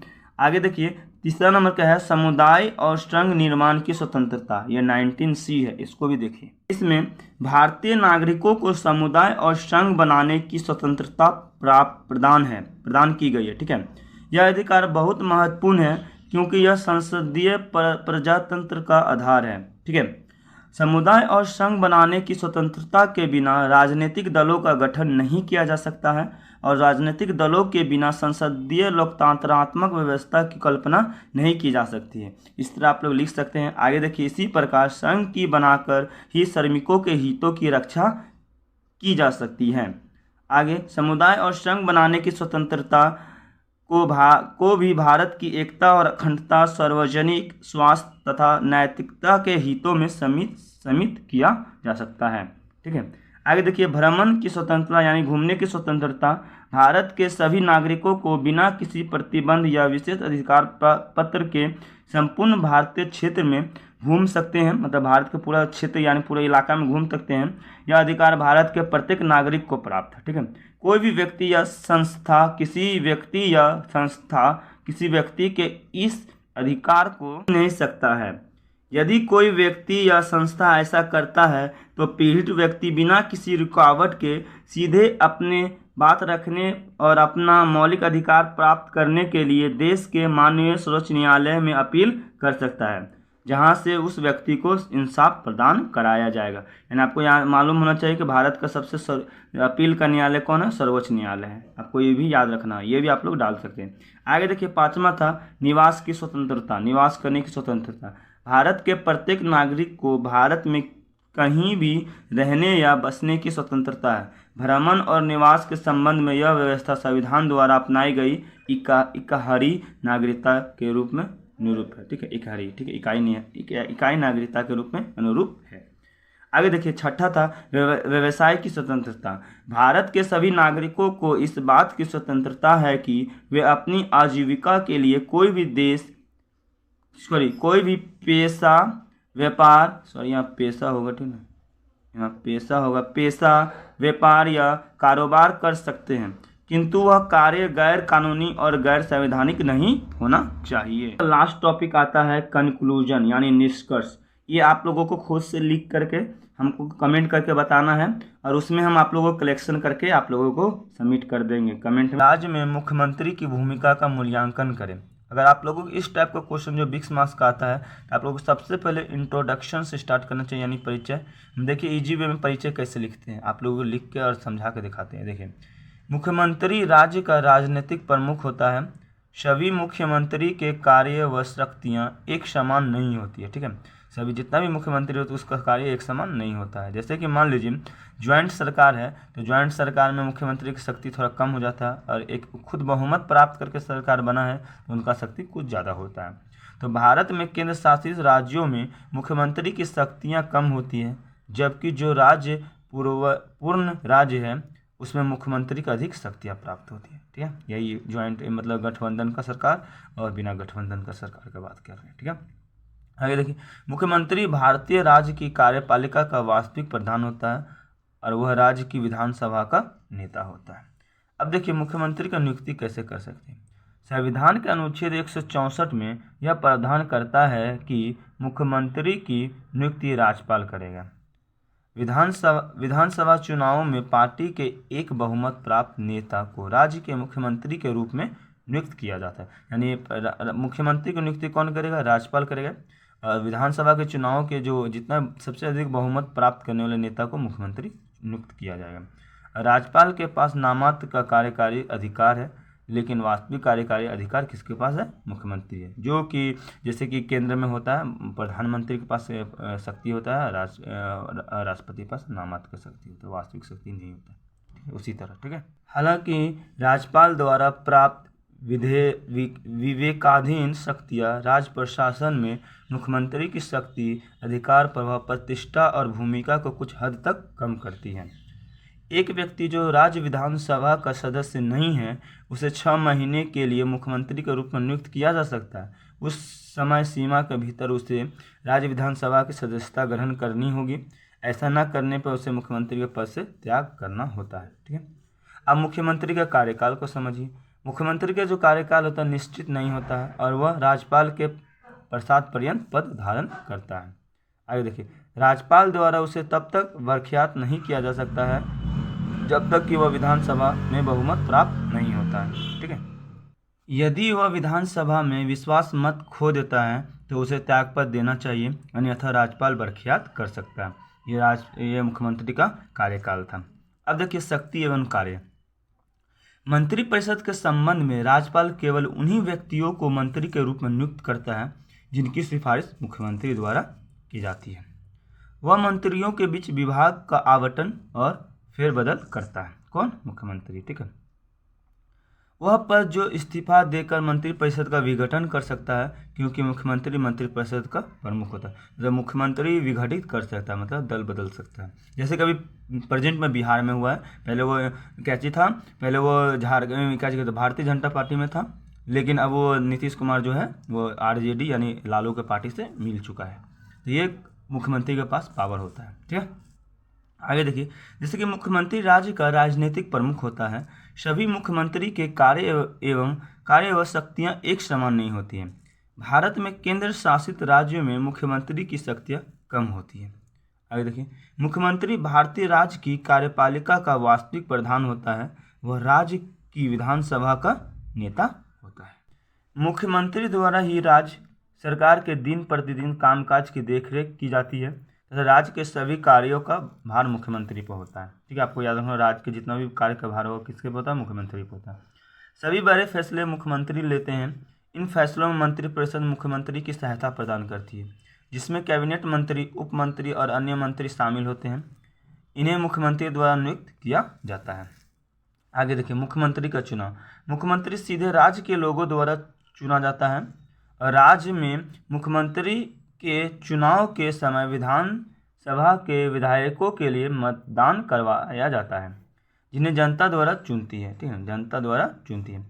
सभी निर्वाचन क्षेत्रों में अलग अलग विधायकों को वोट दिया जाता है और राज्य में बहुत से निर्वाचन क्षेत्र होते हैं। राज्य के क्षेत्रफल के अनुसार निर्वाचन क्षेत्र की संख्या निर्धारित होती है। इसका जो होता है राज्य के राज्य का विधानसभा की जो सीटें होती है, किन किन राज्य में कितना होती है, इनका हम क्लास ले चुके हैं। अगर आप लोग जाकर प्लेलिस्ट में देखना चाहते हैं तो पॉलिटिकल साइंस जेपीएससी का प्लेलिस्ट में जाके आप लोग देख सकते हैं। ठीक है, लेकिन आपको हम बता दें, झारखंड में राज्यसभा के विधानसभा की सीटें कितना है? 6 है, और लोकसभा की सीट कितना है? 14 है। याद रखिएगा। ठीक है, निर्धारित होती है। चुनाव के क्षेत्र की संख्या निर्धारित होती है। चुनाव में जिस दल का प्रतिनिधित्व अधिक बहुमत प्राप्त करते हैं, उसी दल के द्वारा राज्य में सरकार बनाई जाती है। ठीक है, याद रखना। बहुमत प्राप्त दल का नेता प्रमुख मुख्यमंत्री चुना जाता है और मुख्यमंत्री का कार्यकाल 5 वर्ष का होता है। कितना होता है? 5 वर्ष। और मुख्यमंत्री के सेवानिवृत्त के लिए कोई उम्र नहीं होती, यानी जब तक उनकी मृत्यु, जब तक वो जीतेगा तब तक वह मुख्यमंत्री बन सकते हैं। मुख्यमंत्री बनने की न्यूनतम आयु 25 वर्ष है तथा वह सेवानिवृत्त करने की कोई उम्र नहीं तय की गई है। ठीक है, इतना याद रखिएगा। यह अपनी इच्छा अनुसार अपने पद को इस्तीफा दे सकता है और जब मुख्यमंत्री सेवानिवृत्त हो जाते हैं तब उन्हें निश्चित धनराशि के रूप में पेंशन दी जाती है। यदि मुख्यमंत्री जी की सेवानिवृत्त की उसकी मृत्यु के बाद उनके पति या पत्नी को पेंशन दी जाती है। सभी राज्य के पेंशन धनराशि भिन्न भिन्न होती है। इतना आप लोगों को याद रखना। राष्ट्रपति का मुख्यमंत्री का चुनाव। अब मुख्यमंत्री का शपथ ग्रहण कौन कराता? राज्यपाल। त्यागपत्र कौन कराता? राज्यपाल। मतलब त्यागपत्र वो किनको देता? राज्यपाल को। ठीक है, इतना। अब मुख्यमंत्री का मेन टॉपिक है भूमिका, इसको जान लीजिए। मंत्रिपरिषद के मुख्य रूप में, मतलब मंत्रिपरिषद के प्रमुख के रूप में होते हैं। ठीक है, राज्यपाल के प्रसाद पर्यद के रूप में होते हैं। राज्यपाल राज्य के प्रतिनिधि के रूप में होते हैं। आगे देखिए, राजनीतिज्ञों के मित्रों के रूप में है, राज्य के प्रशासक के रूप में है, लोक सेवकों का नियंत्रणकर्ता के रूप में, ये सब भूमिका उनका है। और राज्य सरकार के प्रवक्ता के रूप में है और जनमत के निर्माता के रूप में भी है। कौन? मुख्यमंत्री। क्वेश्चन का लास्ट टॉपिक आता है कंक्लूजन, निष्कर्ष। ये आप लोगों को खुद से लिखना है। आप लोग लिख कर क्वेश्चन को कमेंट कीजिए, इस क्वेश्चन का इंक्लूजन, तो मैं आप लोगों को आंसर पिन कर दूंगा कि किसका सही है किसका गलत है। तब भारत का सर्वोच्च न्यायालय के गठन एवं क्षेत्राधिकार की समीक्षा करें। यह जो नोट्स डाला गया है साथियों, जेपीएससी और यूपीएससी लेवल का डाला गया है, इसलिए इस टाइप के क्वेश्चन को आप लोग अच्छा से देखिए। अगर ये इस टाइप का क्वेश्चन अगर आता है साथियों, तो आप लोगों को पता होना चाहिए 20 मार्क्स का क्वेश्चन आता है, तो इसमें सबसे पहले आप लोगों को परिचय यानी भूमिका यानी इंट्रोडक्शन से स्टार्ट करना चाहिए। चलिए साथियों, आप लोग सर्वोच्च यानी सुप्रीम कोर्ट की हम आप लोगों को परिचय दे के दिखाते हैं। देखिए कैसे दिया जाता है। भारतीय संविधान में सर्वोच्च न्यायालय का प्रावधान भाग 5 और अनुच्छेद 124 से 147 तक में है। भारतीय संविधान के अनुसार भारत का एक उच्चतम न्यायालय यानी सर्वोच्च न्यायालय यानी सुप्रीम कोर्ट होगा। आपको याद होना चाहिए, सर्वोच्च न्यायालय के 2 नाम से जाना जाता है और 2 और नाम से, उच्चतम न्यायालय और सुप्रीम कोर्ट। ठीक है, और सर्वोच्च न्यायालय भी कहा जाता है, आप लोग याद रखना होगा। और इसका अनुच्छेद कहाँ किस भारतीय संविधान में कौन कौन सा है? 124 से लेकर 147 तक में प्रावधान किया गया भाग 5 में। ये इस टाइप का इंट्रोडक्शन आप पॉलिटिकल साइंस में दे सकते हैं आर्टिकल लगा कर। ठीक है, आगे देखिए, सर्वोच्च न्यायालय का गठन। क्या देखना है? सर्वोच्च न्यायालय का गठन। देखिए सर्वोच्च न्यायालय का गठन ही क्वेश्चन है, तो देखिए कैसे लिखा जाएगा। सबसे पहले लिखिए, ये संविधान भाग 5 में है, अनुच्छेद 124 से 147 तक के इसका प्रावधान किया गया। उसके बाद इसके सदस्यों की संख्या देखिए, जब मूल संविधान बना था उस समय 8 था, 1956 में 11 हुआ, 1960 में 14 हुआ, 1978 में 18 हुआ। ठीक है, और 1986 में 26 हुई और 2008 में 31 हुआ। क्या है? सर्वोच्च न्यायालय के न्यायाधीशों की संख्या है। ठीक है, अब देखिए वर्तमान में 34 न्यायाधीश हो गए, उसमें से एक न्यायाधीश मुख्य होंगे और अन्य न्यायाधीश होंगे। ये सदस्यों की संख्या उस सर्वोच्च न्यायालय का। ये अब नियुक्ति कैसे होता है देखिए, जो इसका नियुक्ति जो होता है न्यायाधीश का वो राष्ट्रपति द्वारा किया जाता है। किसके सलाह पर? मुख्य न्यायाधीश के सलाह पर अन्य न्यायाधीशों की क्या किया जाता है? नियुक्ति किया जाता है, और 4 वरिष्ठ न्यायाधीश हो गए। ठीक है, अब देखिए न्यायाधीशों की योग्यताएं को थोड़ा समझिए। जो उच्चतम न्यायालय के जो न्यायाधीश बनने के लिए निम्न योग्यताएं होनी चाहिए। ठीक है, पहला कि वह भारत का नागरिक होना चाहिए। दूसरा कि वह कम से कम 5 वर्षों तक किसी उच्च न्यायालय अथवा 2 या 2 से अधिक न्यायालय में लगातार न्यायाधीश रहे। मतलब सबसे पहला कंडीशन क्या होना चाहिए? वह भारत का नागरिक होना चाहिए। दूसरा कि कोई भी 5 वर्ष तक कोई भी 2 या 2 से अधिक न्यायालयों में उसको क्या होना पड़ेगा? न्यायाधीश रहना होगा, तभी बन सकता है। तीसरा कंडीशन क्या है? कि वह किसी उच्चतम न्यायालय में या 2 या 2 से अधिक न्यायालय में 10 वर्षों तक अधिवक्त रहा हो। अधिवक्त भी रहा हो तब बन सकता है।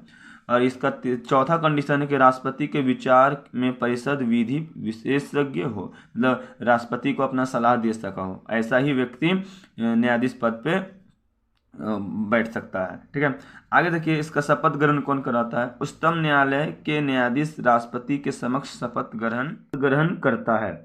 यदि राष्ट्रपति नहीं है तो उसके द्वारा नियुक्त व्यक्ति के समक्ष पद ग्रहण करने से पूर्व शपथ ले लेता। यानी जो न्यायाधीश होते हैं वो किसके समक्ष शपथ ग्रहण करता है? राष्ट्रपति। अगर राष्ट्रपति नहीं है तो उसके द्वारा जो नियुक्त किया गया कोई भी अधिकारी होंगे उनके सामने शपथ लेगा। इसके अलावा न्यायाधीश किसी भी न्यायालय के वकालत कर सकता है। अब देखिए न्यायाधीश का कार्यकाल कितना होता है? तो उच्चतम न्यायालय के जो न्यायाधीश होते हैं वह 65 वर्ष की अवस्था पूर्ण होने अपने पद पर कार्य करता है। यानी ये नहीं है कि आप कि 5 साल में आपको रिटायरमेंट मिल जाएगा, नहीं, ऐसा नहीं है। आप 65 वर्ष का आयु जब तक आपका नहीं पूरेगा तब तक आप रिटायर नहीं हो सकते हैं। जब 65 वर्ष मान लीजिए आपका हो गया, 2 वर्ष ही बचा हुआ काम किए और 65 वर्ष हो गया तो आप रिटायर हो जाइएगा। तो इस अवस्था से पहले भी न्यायाधीश अपने इच्छानुसार राष्ट्रपति को अपना त्यागपत्र दे सकता है। अगर मान लीजिए आपको कुछ हो नहीं करना है काम तो आप इससे पहले भी त्यागपत्र राष्ट्रपति जी को दे सकते हैं। ठीक है, आगे देखिए न्यायाधीशों के वेतन भत्ते। संविधान के अनुसार उच्चतम न्यायालय के मुख्य न्यायाधीश के संसद द्वारा निर्धारित किए जाते हैं, मतलब जो संसद द्वारा इसका वेतन भत्ते निर्धारित किए जाते हैं। और सर्वोच्चतम न्यायालय के मुख्य न्यायाधीश की जो वेतन है वो 2,80,000 है, और अन्य न्यायाधीश की है वेतन है 2,50,000। आपको याद रखना होगा। ठीक है, इस टाइप से लिखिए। ठीक है, आगे देखिए न्यायाधीशों को पद से हटाया जाए। तो उच्चतम न्यायालय के न्यायाधीश 65 वर्ष की आयु के पूर्व भी देखिए कदाचार एवं अयोग्यता के आधार पर पद से हटाया जा सकता। मतलब उसके कोई कदाचार हो गया, कोई गलती हो गया, अयोग्यता हो गया, कोई घुसखोरी किया तो उसके पद से भी हटाया जा सकता है। इसके लिए संसद के दोनों सदनों के एक प्रस्ताव लाया जाता है, और यह प्रस्ताव यदि 2/3 बहुमत से पारित कर दिया गया तो उसके बाद राष्ट्रपति न्यायाधीश को पद से हटा दिया जाता है। यानी राष्ट्रपति ही उसको पद से हटा सकता है। चलिए आप सर्वोच्च न्यायालय का गठन देख लिए, तो उसके बाद देखिए सर्वोच्च न्यायालय के क्षेत्राधिकारी। ये भी आप लोगों को क्वेश्चन है। ठीक है, इसको अच्छे से देखिए। ठीक है, सर्वोच्च न्यायालय का फर्स्ट क्षेत्राधिकार यानी प्रारंभिक क्षेत्राधिकार जो है वो अनुच्छेद 131 में अनुच्छेद हम लगा दिए हैं आप लोगों के लिए, ताकि आपको बेहतर हो पढ़ने में, अगर आप लोग भी जाके देख सकते हैं। देखिए उच्चतम न्यायालय को प्रारंभिक क्षेत्राधिकार प्राप्त है जब कोई विवाद संघ सरकार तथा राज्य सरकार के बीच हो तब। ठीक है, दूसरा है जब कोई विवाद संघ सरकार तथा कोई एक राज्य या एक से अधिक राज्यों के बीच में हो तो भी हो सकता है, और जब कोई विवाद 2 या 2 से अधिक राज्यों के बीच में हो। ठीक है, इस प्रकार के समस्त विवादों को प्रारंभिक रूप में सुनवाई सर्वोच्च न्यायालय में करेंगे। ठीक है, किए जाएंगे। अब देखिए अपील का अधिकार अनुच्छेद 132 में, इसको जरा देखिए आप लोग। सर्वोच्च न्यायालय देश के सर्वोच्च अपील न्यायालय है, और सर्वोच्च न्यायालय में को संवैधानिक, दीवानी और फौजदारी मामले में सभी उच्च न्यायालय के विरुद्ध अपील सुनाने का अधिकार है। ठीक है, आगे देखिए 3rd नंबर है कंडीशन कि संसद विधि द्वारा उच्चतम न्यायालय को अपील सुनने का विशेष अधिकार दे सकती है, यह अनुच्छेद 134 में। ठीक है, आगे देखिए कि उच्चतम न्यायालय एक अभिलेख्य न्यायालय है, इसे अपनी अवमानना के लिए दंड देने का भी अधिकार है। ये अनुच्छेद कितना है? 129 है। आगे देखिए सर्वोच्च न्यायालय को 5 रीट निकालने का अधिकार प्राप्त है, इसके तहत वह 5 रीट जारी करता है। यह अनुच्छेद 139 में है। देखिए वो 5 रीट कौन कौन सा रीट है? पहला है बंदी प्रत्यक्षीकरण। क्या है? बंदी प्रत्यक्षीकरण। दूसरा परमादेश, तीसरा प्रतिषेध, चौथा है उत्प्रेषण और पांचवा है अधिकार प्रतीक्षा। ठीक है, ये पांचों रीट है जो उच्च न्यायालय क्षेत्राधिकार के अंदर में आता है। आगे देखिए, उच्चतम न्यायालय द्वारा घोषित विधि भारत के राज्य क्षेत्र के भीतर सभी न्यायालयों पर लागू होगी, यह अनुच्छेद 141 में है।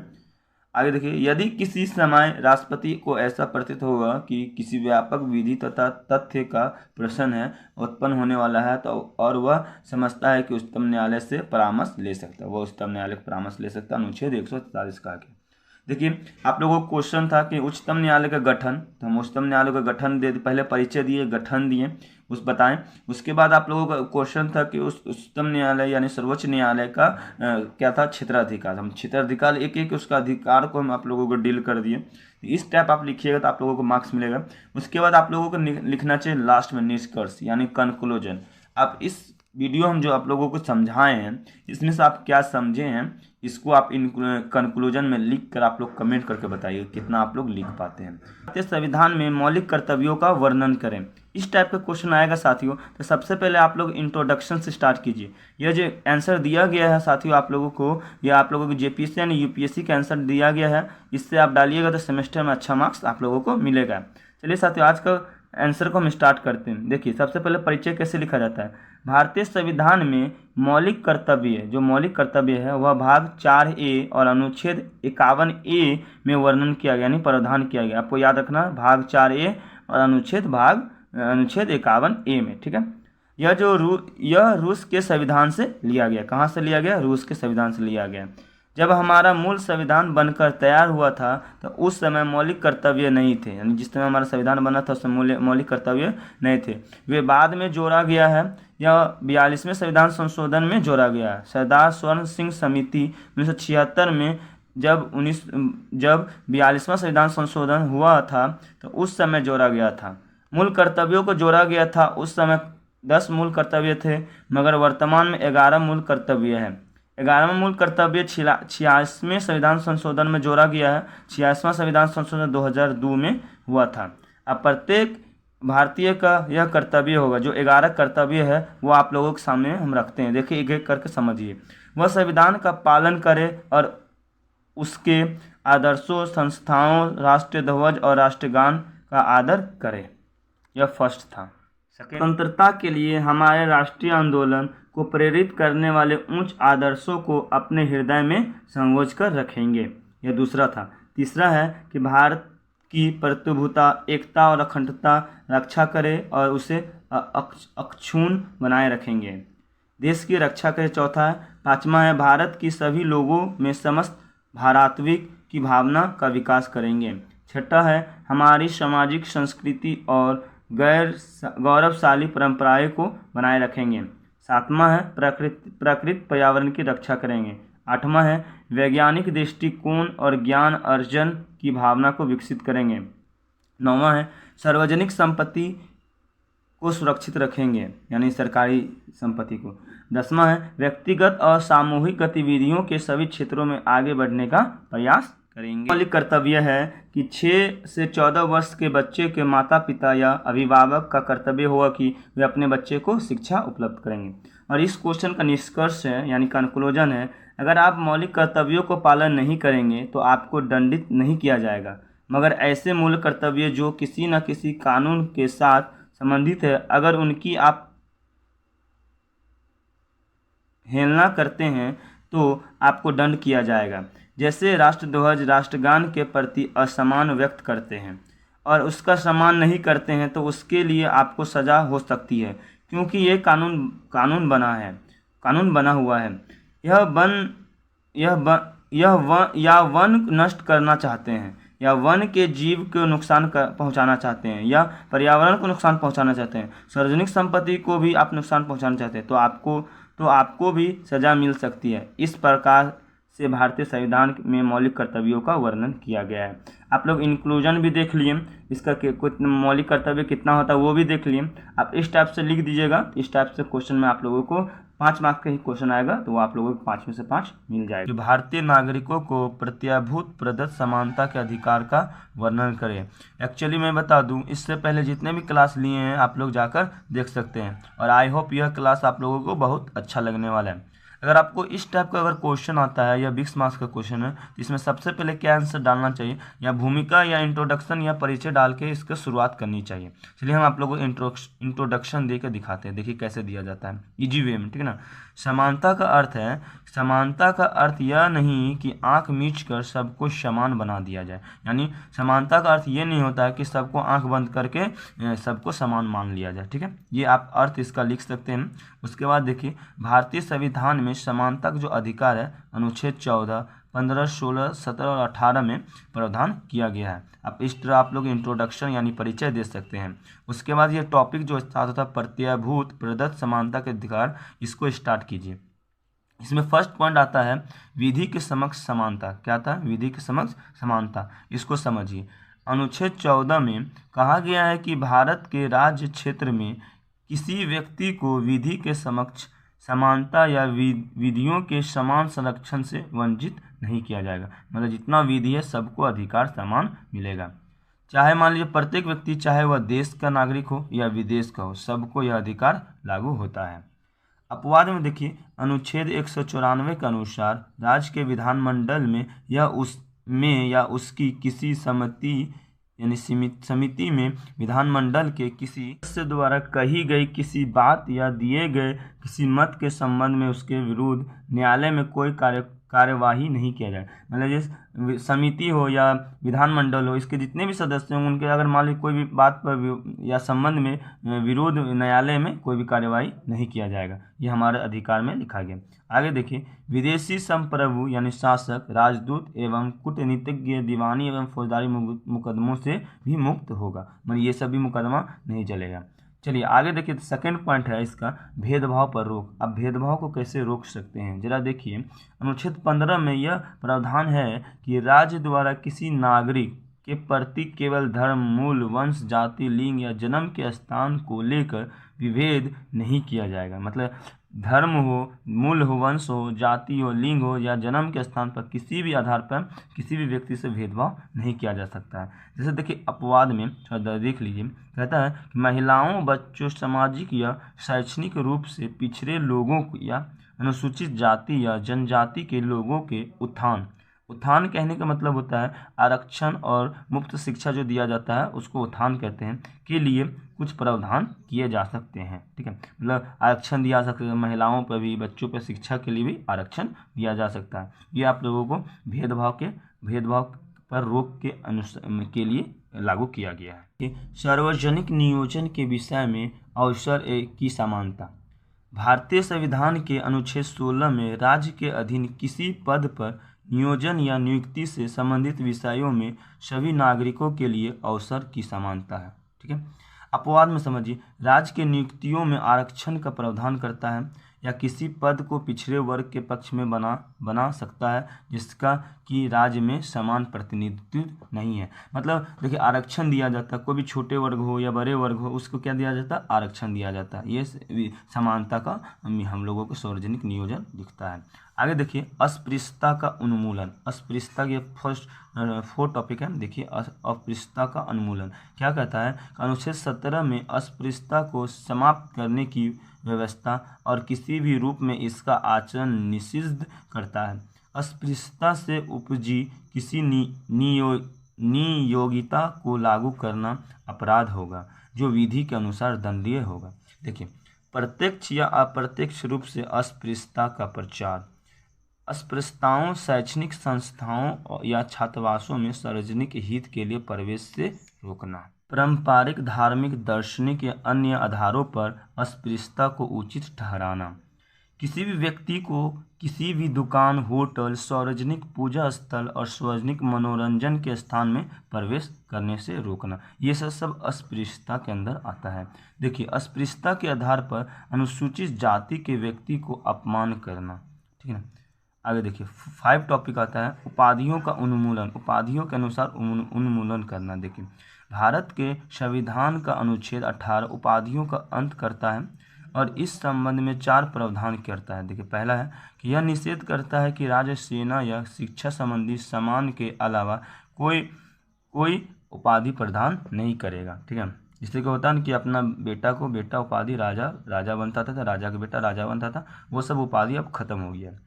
यह निषेध करता है कि भारत का कोई नागरिक विदेशी राज्य से कोई उपाधि प्राप्त नहीं करेगा, कोई भी उपाधि प्राप्त नहीं करेगा।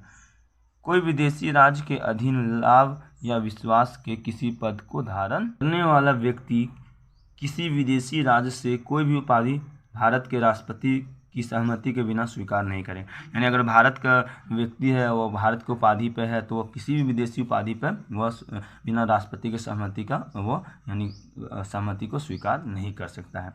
और इस क्वेश्चन का जो निष्कर्ष है यानी कंक्लूजन है, ये आप लोगों को लिख करके दिखाना है। लिख करके आप लोग इस क्वेश्चन के आंसर को कमेंट कीजिए, तो उसके बाद मैं कलेक्शन करके भी इसमें डाल दूंगा। इंपॉर्टेंट क्वेश्चन है और आप लोगों के लिए सभी क्वेश्चन ये इसमें से आने वाला है। आप लोग कृपया इस क्लास को अच्छे से देखिएगा। आई होप यह क्लास आप लोगों को बहुत अच्छा लगेगा और इससे सभी क्वेश्चन आप लोगों के एग्जाम में आएगा। चलिए साथियों, आज की क्लास को हम स्टार्ट करते हैं। देखिए, आज का फर्स्ट क्वेश्चन है कि अनुच्छेद 19 में उल्लेखित स्वतंत्रता नहीं है, मतलब कौन सा स्वतंत्रता जो है वो अनुच्छेद 19 में नहीं है, तो वह है प्रेस की स्वतंत्रता।